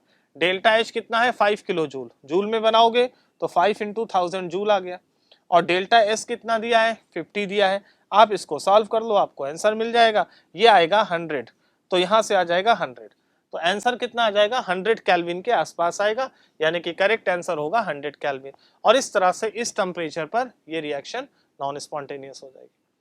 तो मतलब ये इस तरह से हम लोग क्वेश्चन को सॉल्व करते हैं कि यहाँ पर आपको लगाना है, क्वेश्चन को सॉल्व करना है, और इस तरह से हमने टेम्परेचर निकाल लिया और आपने चीजों को आसानी से सॉल्व कर लिया। ठीक है बच्चों, फिर आपको ले चलते हैं अगले क्वेश्चन पे। तो बच्चों अगला क्वेश्चन क्या है, अगले क्वेश्चन पे चलते हैं। अगला क्वेश्चन क्या कह रहा है, बोल रहा है कि if pressure of oxygen gas in a close cylinder is 4.1 atmosphere at 127 degree Celsius then density of gas will be, यानी कि सीधी सी 127 डिग्री सेल्सियस पर एक बंद सिलेंडर में ऑक्सीजन गैस का दाब 4.1 एटमॉस्फेयर है, तो गैस का घनत्व तो क्या होगा। तो सीधा सीधा आप डेंसिटी का फार्मूला निकाल लीजिए। अगर आप डेंसिटी का फार्मूला आप जानते हो, आइडियल गैस इक्वेशन आपने पढ़ा है कि पीवी बराबर क्या होता है, अगर आप आइडियल गैस इक्वेशन देखिए तो उसमें आप पढ़ते हैं पीवी बराबर होता है एनआरटी, आप इसको डेंसिटी के फॉर्म में बना लीजिए, तो एन की जगह लिख सकते हैं W upon M R T, यहाँ से v को आप इधर ले जाइए तो p बराबर हो जाएगा w upon V into M into R T. अब w अपॉन वी हो गया डेंसिटी, तो यहाँ से p बराबर हो जाएगा d upon M R T. आपको निकालना क्या है, डेंसिटी निकालना है, तो डेंसिटी का फार्मूला क्या हो जाएगा p m upon R T, बस आपको वैल्यू रख देनी है तो आपको मिल जाएगा सवाल। तो यहाँ से डेंसिटी बराबर, देखिए प्रेशर कितना दिया है, प्रेशर दिया 4.1 एटमॉस्फेयर, ठीक है, m किस गैस की बात कर रहे हैं, हम बात कर रहे हैं ऑक्सीजन गैस की, और ऑक्सीजन गैस का m कितना होता है, उसका मॉलिक्यूलर मास, उसका अणुभार 32 अपॉन r कितना होगा 0.082, और टेम्परेचर कितना है 127 डिग्री सेल्सियस, लेकिन टेम्परेचर को हमेशा केल्विन में रखेंगे तो 273 जोड़ेंगे तो ये कितना आ जाएगा 400, और यही आपका आंसर हो जाएगा। इसको सॉल्व कर लीजिए, आपको डेंसिटी मिल जाएगी। तो ये था इस तरह से कि आपसे पूछ रहा घनत्व क्या होगा, डेंसिटी क्या होगा, तो आपने फार्मूला लगा लिया, आपको आंसर मिल जाएगा। फिर अगले सवाल पे जाते हैं। अगला सवाल कह रहा है कि अगर नेक्स्ट क्वेश्चन देखिए तो नेक्स्ट क्वेश्चन आपसे कह रहा है कि द मास रेशियो, ठीक है, आपसे कह रहा है कि the mass ratio of two gas A and B which are mixed in a container so that they cause same partial pressure is molar mass of A and B are 23 and 46 ग्राम पर मोल। यहाँ पे हिंदी में देखिए तो दो gas A और B को एक पात्र में किस द्रव्यमान अनुपात में मिलाया जाए ताकि वे समान आंशिक दाब उत्पन्न कर सके, जिसमें A और B का मोलर अणुभार 23 और 46 दिया है। यानी कि आपसे पूछ रहा है कि द्रव्यमान का अनुपात क्या होना चाहिए, मास का रेशियो क्या होना चाहिए, जिससे कि दोनों गैस का पार्शियल प्रेशर यानी कि आंशिक दाब बराबर हो। तो एक काम करिए, आंशिक दाब को बराबर कर दीजिए। आंशिक दाब को बराबर कर दिया तो A का जो पार्शियल प्रेशर आएगा, तो यहां से आंशिक दाब को बराबर करिए पार्शियल प्रेशर को, तो A का जो पार्शियल प्रेशर है वो B के पार्शियल प्रेशर के बराबर होगा। A के पार्शियल प्रेशर का मतलब A का mole fraction into P total, और यहां से B का मोल प्रभाज इंटू P टोटल, ठीक है, सेम कंटेनर में है तो P टोटल कैंसिल हो जाएगा। तो मोल फ्रैक्शन ऑफ A का मतलब A के मोल्स अपॉन टोटल मोल्स, और यहां से आ जाएगा B के मोल्स अपॉन टोटल मोल्स। अच्छा, टोटल मोल्स भी सेम होंगे क्योंकि एक ही कंटेनर के अंदर है, तो ये और ये कैंसिल हो गया। अब इसको और सॉल्व करिए तो Na की जगह लिख सकते हैं weight of A upon molar mass of A, और ये बराबर हो जाएगा weight of B upon molar mass of B। तो यहां से वेट का रेशियो पूछ रहा है, वेट ऑफ A और वेट ऑफ B का रेशियो क्या होगा, तो यहां से हो जाएगा molar mass of A upon molar mass of B का रेशियो, और A और B का मोलर मास दिया है, A का कितना है 23 और B का कितना है 46, तो ये रेशियो आ गया 1:2, यानी कि उनके वेट का रेशियो 1:2 होना चाहिए। तो सीधा सीधा आंसर आ गया कि 1:2, यानी कि इसका करेक्ट आंसर जो है वो थर्ड होगा, और इस तरह से आप क्वेश्चन को बहुत आसानी से सॉल्व कर सकते हैं। फिर आपको मैं ले चलता हूं अगले क्वेश्चन की तरफ, और अगला क्वेश्चन क्या कह रहा है, अगला क्वेश्चन कह रहा है कि which among the following has highest critical temperature, मतलब किस गैस का क्रांतिक ताप अधिकतम होगा। तो क्रांतिक ताप अधिकतम होने का मतलब है कि ये उच्च ताप पर जो द्रवित हो जाए। क्रांतिक ताप वह ताप होता है जहां पर कोई गैस द्रवित होना शुरू होती है। जो गैस जितने हाई टेम्परेचर पे लिक्विफाइड होगी, मतलब उच्च ताप पर भी द्रवित हो जाए, उसका क्रांतिक ताप ज्यादा होगा। जो हाई टेम्परेचर पे लिक्विफाइड हो जाए उसका क्रिटिकल टेम्परेचर हाई होगा, मतलब जो आसानी से हाई टेम्परेचर पे भी लिक्विफाइड हो जाए। और हाई टेम्परेचर पे लिक्विफाइड तब होगी आसानी से जब उसके बीच में अट्रैक्शन ज्यादा हो, क्योंकि जिस गैस के बीच में अट्रैक्शन कम होता है उसको लिक्विफाइड करने के लिए बहुत टेम्परेचर कम करना पड़ता है। तो जितना ज्यादा अट्रैक्शन होगा मॉलिक्यूल के बीच में, वो उतनी ही आसानी से लिक्विफाइड होगी और उतने हाई टेम्परेचर पे लिक्विफाइड हो जाएगी। तो अब आपको देखना है कि कहाँ पे अट्रैक्शन सबसे ज्यादा है। तो देखिए N2 जो है, N2 नॉन पोलर है, यहाँ तो अट्रैक्शन बहुत कम होगा, ये भी नॉन पोलर है।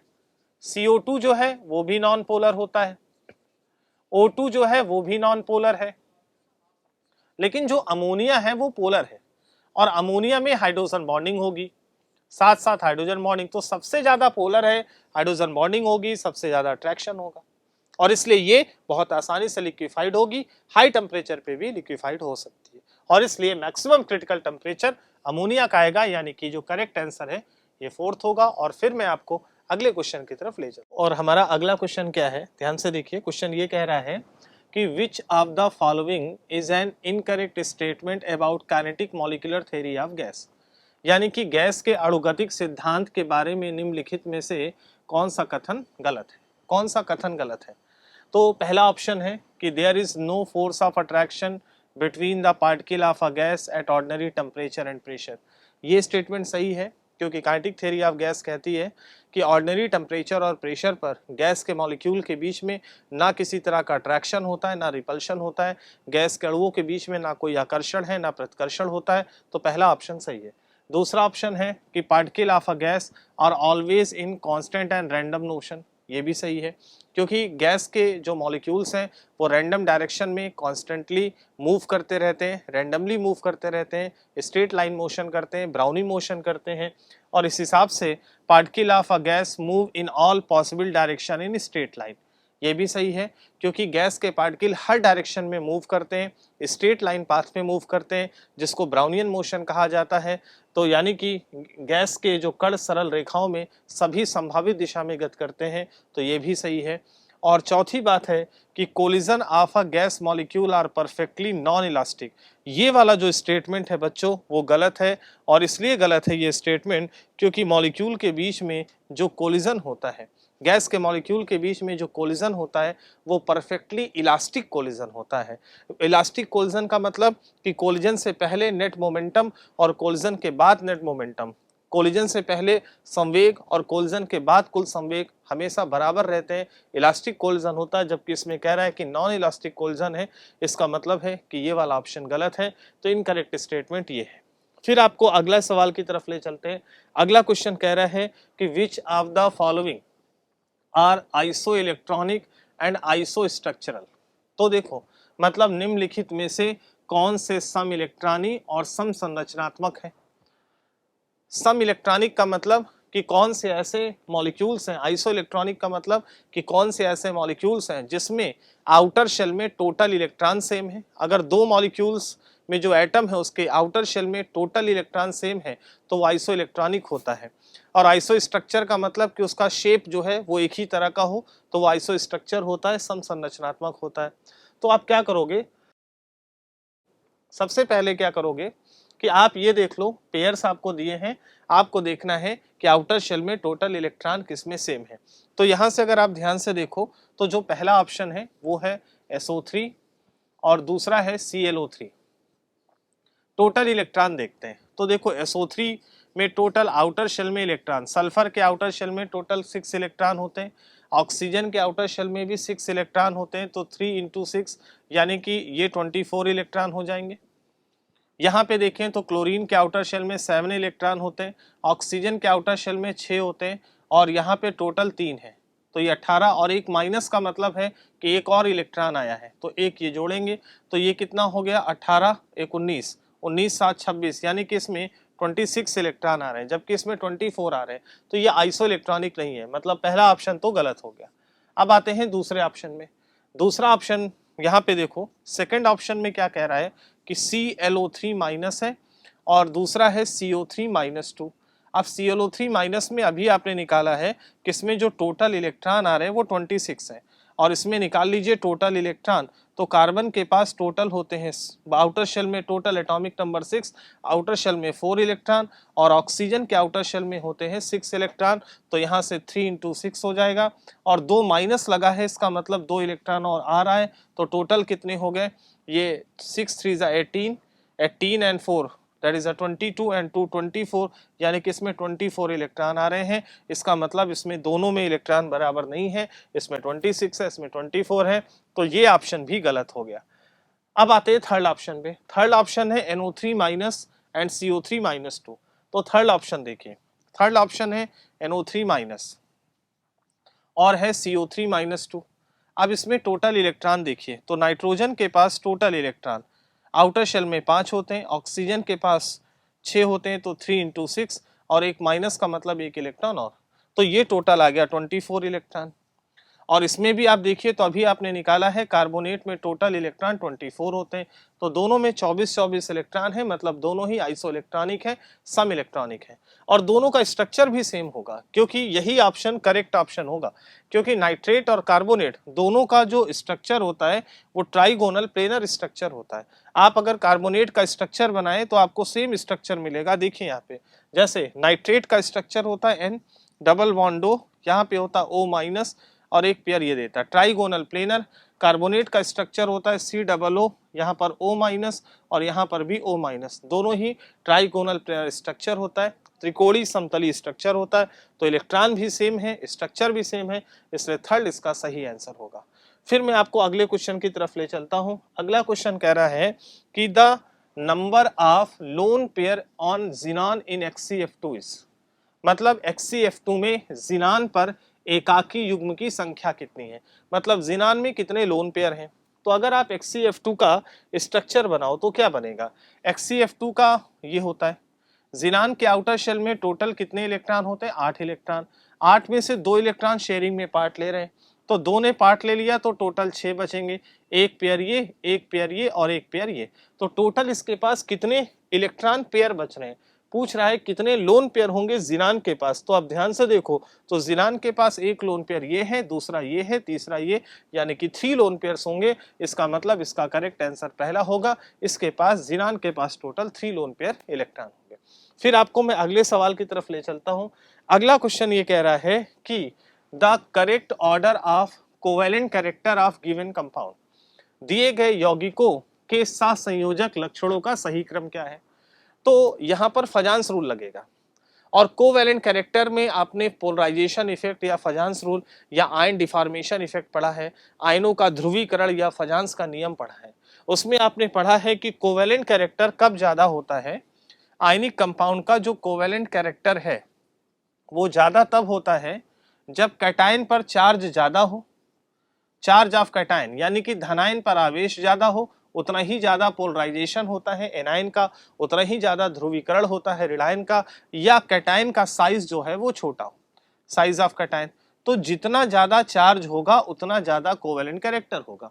अब आपके पास देखो, आपको यहाँ पर एल्युमिनियम क्लोराइड है AlCl3, दूसरा ऑप्शन है MgCl2 और तीसरा ऑप्शन है NaCl। अब पूछ रहा है किसमें सबसे ज्यादा कोवेलेंट कैरेक्टर होगा या ऑर्डर क्या होगा, तो एल्युमिनियम पे +3 का चार्ज है, यहाँ +2 का है, यहाँ +1 का है, तो सबसे ज्यादा पोलराइजेशन एल्युमिनियम कराएगा, तो सबसे ज्यादा कोवेलेंट कैरेक्टर इसमें होगा, यानी कि correct order of covalent character ये होगा। इसका मतलब सहसंयोजक लक्षण का सही क्रम ये होगा, इसका मतलब इसका जो आंसर होगा, सही आंसर इसका फर्स्ट होगा। फिर आपको ले चलते हैं अगले क्वेश्चन की तरफ। अगला क्वेश्चन क्या कह रहा है, अगला क्वेश्चन कह रहा है कि delta H for the reaction, एक रिएक्शन है जिसका डेल्टा H दिया है, ठीक है, डेल्टा E पूछ रहा है फॉर कन्वर्जन वुड बी, मतलब 298 केल्विन और 1 वायुमंडल दाब पर अपक्रिया के लिए डेल्टा H का मान दिया है, तो उपरोक्त रूपांतरण के लिए डेल्टा E का मान क्या होगा। तो चलो देखते हैं कैसे लगाएंगे। रिएक्शन दी है A भी गैस है, प्लस यहाँ से B, यहाँ से B गैस है, इससे क्या बन रहा है AB, यहाँ पे ये भी गैस है, ठीक है। इसके लिए डेल्टा H की वैल्यू दी है, कितनी दी है, -10 किलो कैलोरी, ये डेल्टा H दिया है। डेल्टा E की वैल्यू पूछ रहा है, तो देखो डेल्टा H बराबर आपने थर्मोडायनेमिक्स के फर्स्ट क्लास में पढ़ा है, delta E plus delta NRT ये होता है, जहाँ पे डेल्टा N क्या होता है, moles of gaseous product minus moles of gaseous reactant, गैसीय उत्पाद के मोल माइनस गैसीय अभिकारक के मोल, गैसीय उत्पाद के 1 मोल है और गैसीय अभिकारक के कितने मोल्स है, रिएक्टेंट के 1 + 1 यानी कि 2 मोल्स हैं, यानी कि डेल्टा N की वैल्यू -1 आएगी। तो यहाँ से इसको सॉल्व कर लीजिए, तो डेल्टा H की वैल्यू आपको दी, आपको डेल्टा E निकालना है, तो डेल्टा E हो जाएगा delta H minus delta NRT। अब आप यहाँ से वैल्यू रख दीजिए, डेल्टा H की वैल्यू कितनी दी है, -10 किलो कैलोरी, तो कैलोरी में 1000 कैलोरी हो जाएगा, तो यहाँ से हो जाएगा -1000, ये हो गया, माइनस डेल्टा N की वैल्यू, डेल्टा N की वैल्यू -1 दी है, R की वैल्यू कैलोरी में अप्रोक्सीमेटली 1.987 होती है कैलोरी में, और टेम्परेचर कितना दिया है, 298 दिया है, तो 298 केल्विन दिया है, आप इसको रख दीजिए और आपको यहाँ से डेल्टा E की वैल्यू पता चल जाएगी, कैलोरी में आंसर, यही आपका आंसर होगा। तो इस तरह से हमने क्वेश्चन को सॉल्व कर लिया। फिर आपको अगले सवाल की तरफ ले चलते हैं।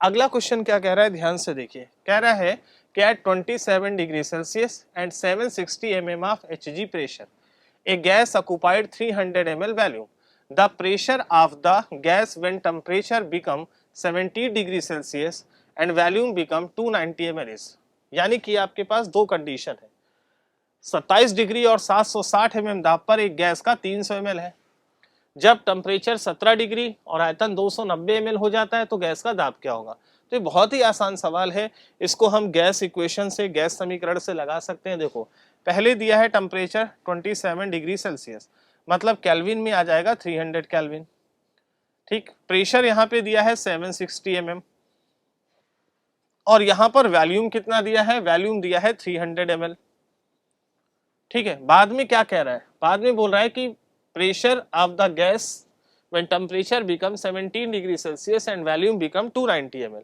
यानी कि बाद में प्रेशर क्या होगा ये पूछ रहा है, जब टेम्परेचर कितना हो रहा है 17 डिग्री सेल्सियस, 17 डिग्री सेल्सियस, तो इसमें अगर आप 273 जोड़ोगे तो ये 290 आ जाएगा। और यहां से वॉल्यूम कितना हो जा रहा है, वॉल्यूम हो जा रहा है 290 ml। बस आपको P2 निकालना है, तो डायरेक्ट यहां से फार्मूला लगा लीजिए, P1 V1 upon T1 is equal to P2 V2 upon T2, सारी वैल्यू को रखिए और यहां से आपको P2 सॉल्व हो जाएगा। तो इस तरह से हम क्वेश्चन को सॉल्व कर लेंगे। ये सिंपल सा इक्वेशन है, गैस इक्वेशन है, जिस पर बेस्ड ये क्वेश्चन और आसानी से आप सवाल लगा सकते हैं। फिर आपको मैं अगले सवाल की तरफ ले चलता हूं। अगला क्वेश्चन क्या कह रहा है, बोल रहा है कि the temperature at which a real gas obey ideal gas law over an appreciable range of pressure is called, है ना। बोल रहा है जिस ताप पर एक वास्तविक गैस एक उचित दाब परास पर आदर्श गैस के नियम का पालन करती, वो ताप क्या कहलाता है। तो आपको गैसीय अवस्था में, गैसेस स्टेट में पढ़ाया जाता है कि वो टेम्परेचर जिस पर कोई भी गैस, कोई भी रियल गैस आइडियल गैस की तरह बिहेव करने लगे, कोई भी वास्तविक गैस आदर्श गैस की तरह व्यवहार करने लगे, उस टेम्परेचर को कहा जाता है बॉयल टेम्परेचर। यानी कि उसका सही आंसर होगा बॉयल टेम्परेचर, जहां पर गैस आइडियल गैस की तरह बिहेव करती है और बॉयल टेम्परेचर का फार्मूला A/RB होता है। तो ये वो टेम्परेचर होता है जिस पर कोई भी गैस आइडियल गैस की तरह बिहेव करती है, वो कहलाता है बॉयल टेम्परेचर। मतलब इसका सही आंसर सेकंड होगा। फिर मैं आपको अगले क्वेश्चन पे ले चलता हूं। अगला क्वेश्चन आपसे क्या कह रहा है, ध्यान से देखिए। बोल रहा है the amount of heat required to raise the temperature of 10 gram iron from 30 degree Celsius to 100 degree Celsius and specific heat of iron दी है 0.45 जूल पर ग्राम पर केल्विन। बोल रहा है कि 10 ग्राम आयरन के ताप को 30 डिग्री से 100 डिग्री तक बढ़ाने के लिए आवश्यक ऊष्मा की मात्रा क्या होगी और आयरन की विशिष्ट ऊष्मा दी है। तो आपने एक फार्मूला पढ़ा है, देखिए जो स्पेसिफिक हीट होती है, स्पेसिफिक हीट कैपेसिटी, वो होती क्या है, उसको हम S से रिप्रेजेंट करते हैं, ये होता है Q upon M delta T, ये फार्मूला होता है। तो यहां से Q बराबर आ जाएगा MS डेल्टा T, ठीक है। M है वेट ऑफ आयरन, यानी कि द्रव्यमान, आयरन का वेट कितना दिया है 10 ग्राम दिया है, स्पेसिफिक हीट कितनी दी है 0.45 और डेल्टा T है टेम्परेचर का डिफरेंस। तो 30 से 100 डिग्री कर रहे हो यानी कि 100 माइनस 30 आएगा, यानी कि यहाँ से डिफरेंस आ जाएगा, सॉल्व कर लोगे Q की वैल्यू आ जाएगी। तो Q बराबर MS डेल्टा T पर बेस सवाल था, फिजिक्स में भी और केमिस्ट्री में भी आप आसानी से सवाल लगा सकते हैं। फिर उसके बाद अगले क्वेश्चन पे ले चलते हैं। अगला क्वेश्चन क्या कह रहा है कि under what condition the reaction is spontaneous at all temperature range. मतलब किस कंडीशन पे रिएक्शन हमेशा स्पॉन्टेनियस रहेगी, यानी कि यहाँ पे किन परिस्थितियों में अपक्रिया सभी ताप पर स्वतः प्रवृत्ति रहेगी।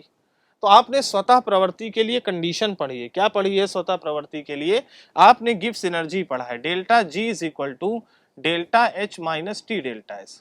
अब कोई भी रिएक्शन स्पॉन्टेनियस कब होती है, जब ये वैल्यू निगेटिव हो। जब ये नेगेटिव होती है तो रिएक्शन स्पॉन्टेनियस होती है, यानी कि स्वतः प्रवृत्ति होती है। अब ये हमेशा नेगेटिव रहे, अब ये नेगेटिव कब रहेगा, तो पहला इसको नेगेटिव होने के लिए डेल्टा H नेगेटिव रहना चाहिए और डेल्टा S पॉजिटिव रहना चाहिए, क्योंकि अगर ये कंडीशन है तो ये वैल्यू हमेशा नेगेटिव आएगी, है ना, ये हमेशा नेगेटिव आएगा, ये भी नेगेटिव और डेल्टा S पॉजिटिव हो तो ये वैल्यू हमेशा नेगेटिव और रिएक्शन हमेशा स्पॉन्टेनियस रहेगी। इसका मतलब है कि डेल्टा H नेगेटिव और डेल्टा S पॉजिटिव होना चाहिए। तो डेल्टा H नेगेटिव और डेल्टा S पॉजिटिव कहाँ दिख रहा है, थर्ड ऑप्शन में, delta H negative and delta S positive. तो डेल्टा G हमेशा नेगेटिव होगा और रिएक्शन हमेशा स्पॉन्टेनियस होगी, और इस तरह से हम क्वेश्चन को सॉल्व कर सकते हैं। फिर आपको अगले क्वेश्चन की तरफ ले चलते हैं। अगला क्वेश्चन कह रहा है कि intramolecular hydrogen bond is present in, किसमें इंट्रामोलिकुलर हाइड्रोजन बॉन्ड है, मतलब किसमें अंतः आणविक हाइड्रोजन बंध उपस्थित है। इंट्रामोलिकुलर का मतलब होता है कि जब एक ही मॉलिक्यूल के अंदर दो एटम के बीच में हाइड्रोजन बॉन्ड बने उसको इंट्रा कहते हैं, और दो अलग अलग मॉलिक्यूल के बीच में हाइड्रोजन बॉन्ड बने तो उसे इंटर कहते हैं। तो एक ही मॉलिक्यूल में दो एटम के बीच में हाइड्रोजन बॉन्ड बने। दूसरी बात, हाइड्रोजन बॉन्ड तब बनता है जब एक एटम हाइड्रोजन हो, है ना, एक एटम तो हाइड्रोजन हो और दूसरा एटम क्या है, फ्लोरीन, ऑक्सीजन या नाइट्रोजन, इनमें से कुछ हो, तभी हाइड्रोजन बॉन्ड बनेगा। अब देखिए पहला ऑप्शन तो गया, क्योंकि ऑक्सीजन हाइड्रोजन से जुड़ा है लेकिन इसमें कार्बन है, यहाँ पे कार्बन नहीं ऑक्सीजन फ्लोरीन नाइट्रोजन होना चाहिए, तो ये नहीं होगा।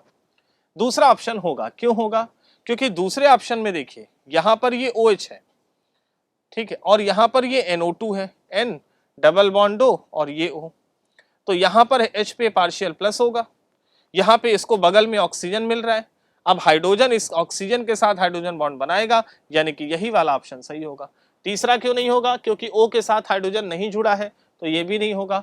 चौथा क्यों नहीं होगा, क्योंकि यहाँ पर भी O तो है लेकिन यहाँ पे हाइड्रोजन नहीं है, यहाँ पे कार्बन है, यहाँ पे फ्लोरीन ऑक्सीजन या नाइट्रोजन होना चाहिए, तो ये भी नहीं होगा। इसका मतलब है कि सही ऑप्शन इसका फर्स्ट होगा। फिर मैं अगले सवाल की तरफ ले चलता हूँ। अगला क्वेश्चन क्या कह रहा है, ध्यान से देखिए। अगला क्वेश्चन ये कह रहा है कि if 100 ml 0.4 molar HCl is mixed with 200 ml of 0.3 molar NaOH solution, then energy release during neutralization processes। मतलब जब 100 ml 0.4 मोलर HCl को 200 ml 0.3 मोलर NaOH विलयन के साथ मिलाया जाता है तो उदासीनीकरण प्रक्रिया के दौरान मुक्त ऊर्जा कितनी होगी। तो पहले तो आप ये देख लो कि दिया क्या है, दो चीज दी है। HCl दिया है, HCl की मोलरिटी दी है 0.4 और इसका वैल्यूम दिया है 100 ml, लीटर में बनाओगे 1000 से डिवाइड कर दोगे तो ये आ जाएगा 0.1 लीटर में। ये है तो इससे मोल्स आ जाएंगे, मोल्स होता है m इंटू वी, तो यहाँ से इसके मोल्स कितने आ जाएंगे, मोलरिटी है 0.4, वैल्यूम है 0.1, यानी कि इसके मोल्स आ जाएंगे 0.04 मोल।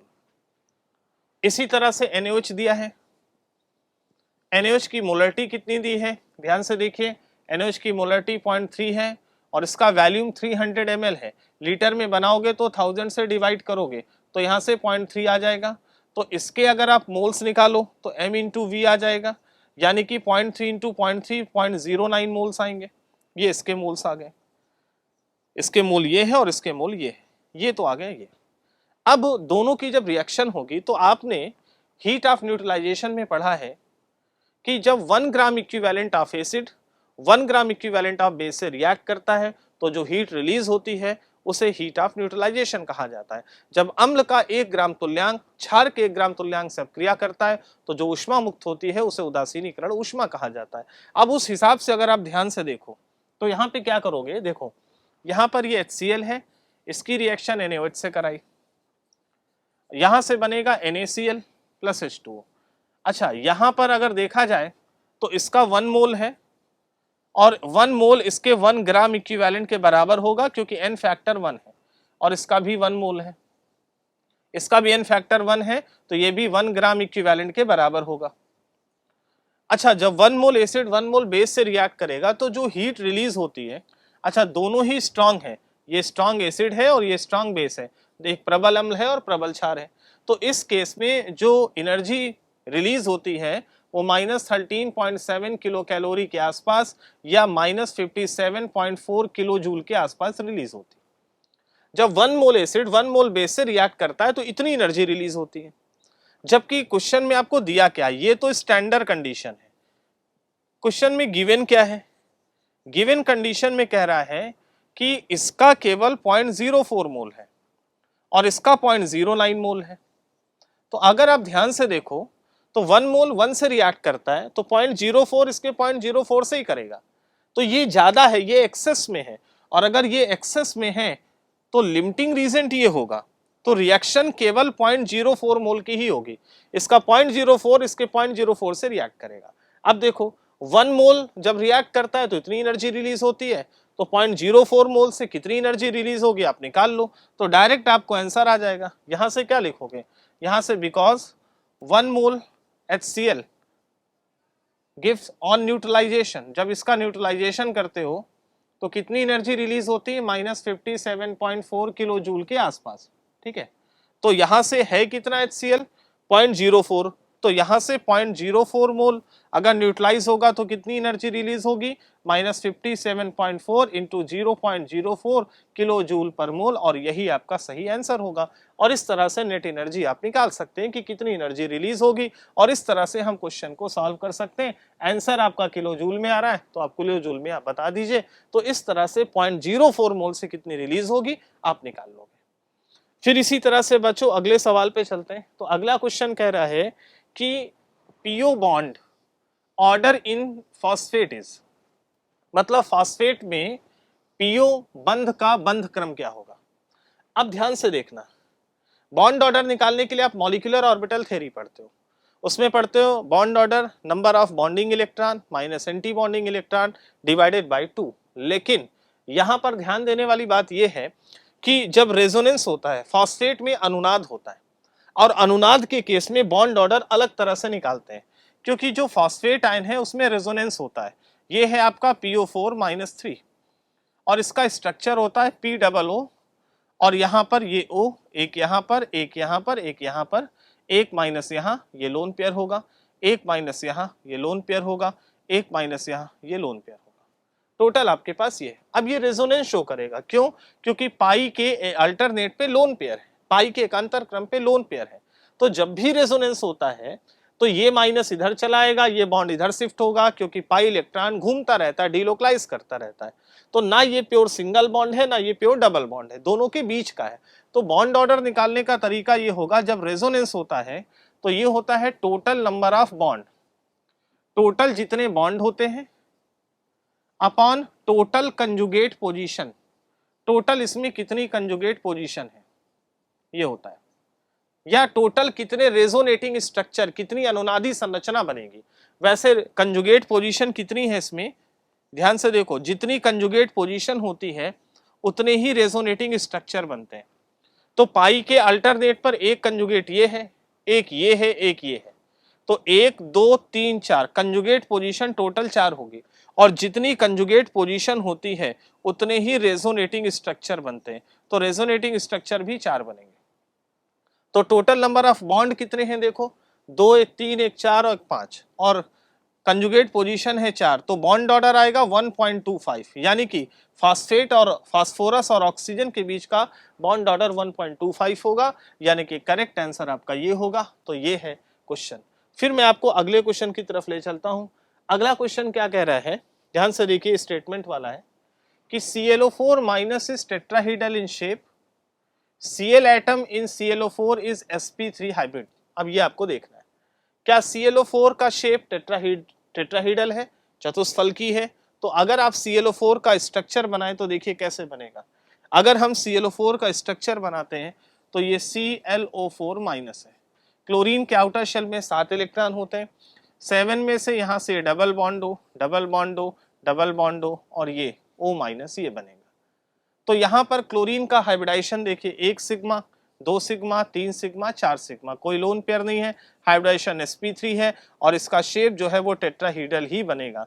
इसका मतलब है कि sp3 और टेट्राहेड्रल है, बिल्कुल सही है, इसका शेप टेट्राहेड्रल यानी कि चतुष्फलकी होगा, और संकरण sp3 होगा। तो यहाँ से देख लीजिए, तो मेरे हिसाब से तो यहाँ पे दोनों सही है ना।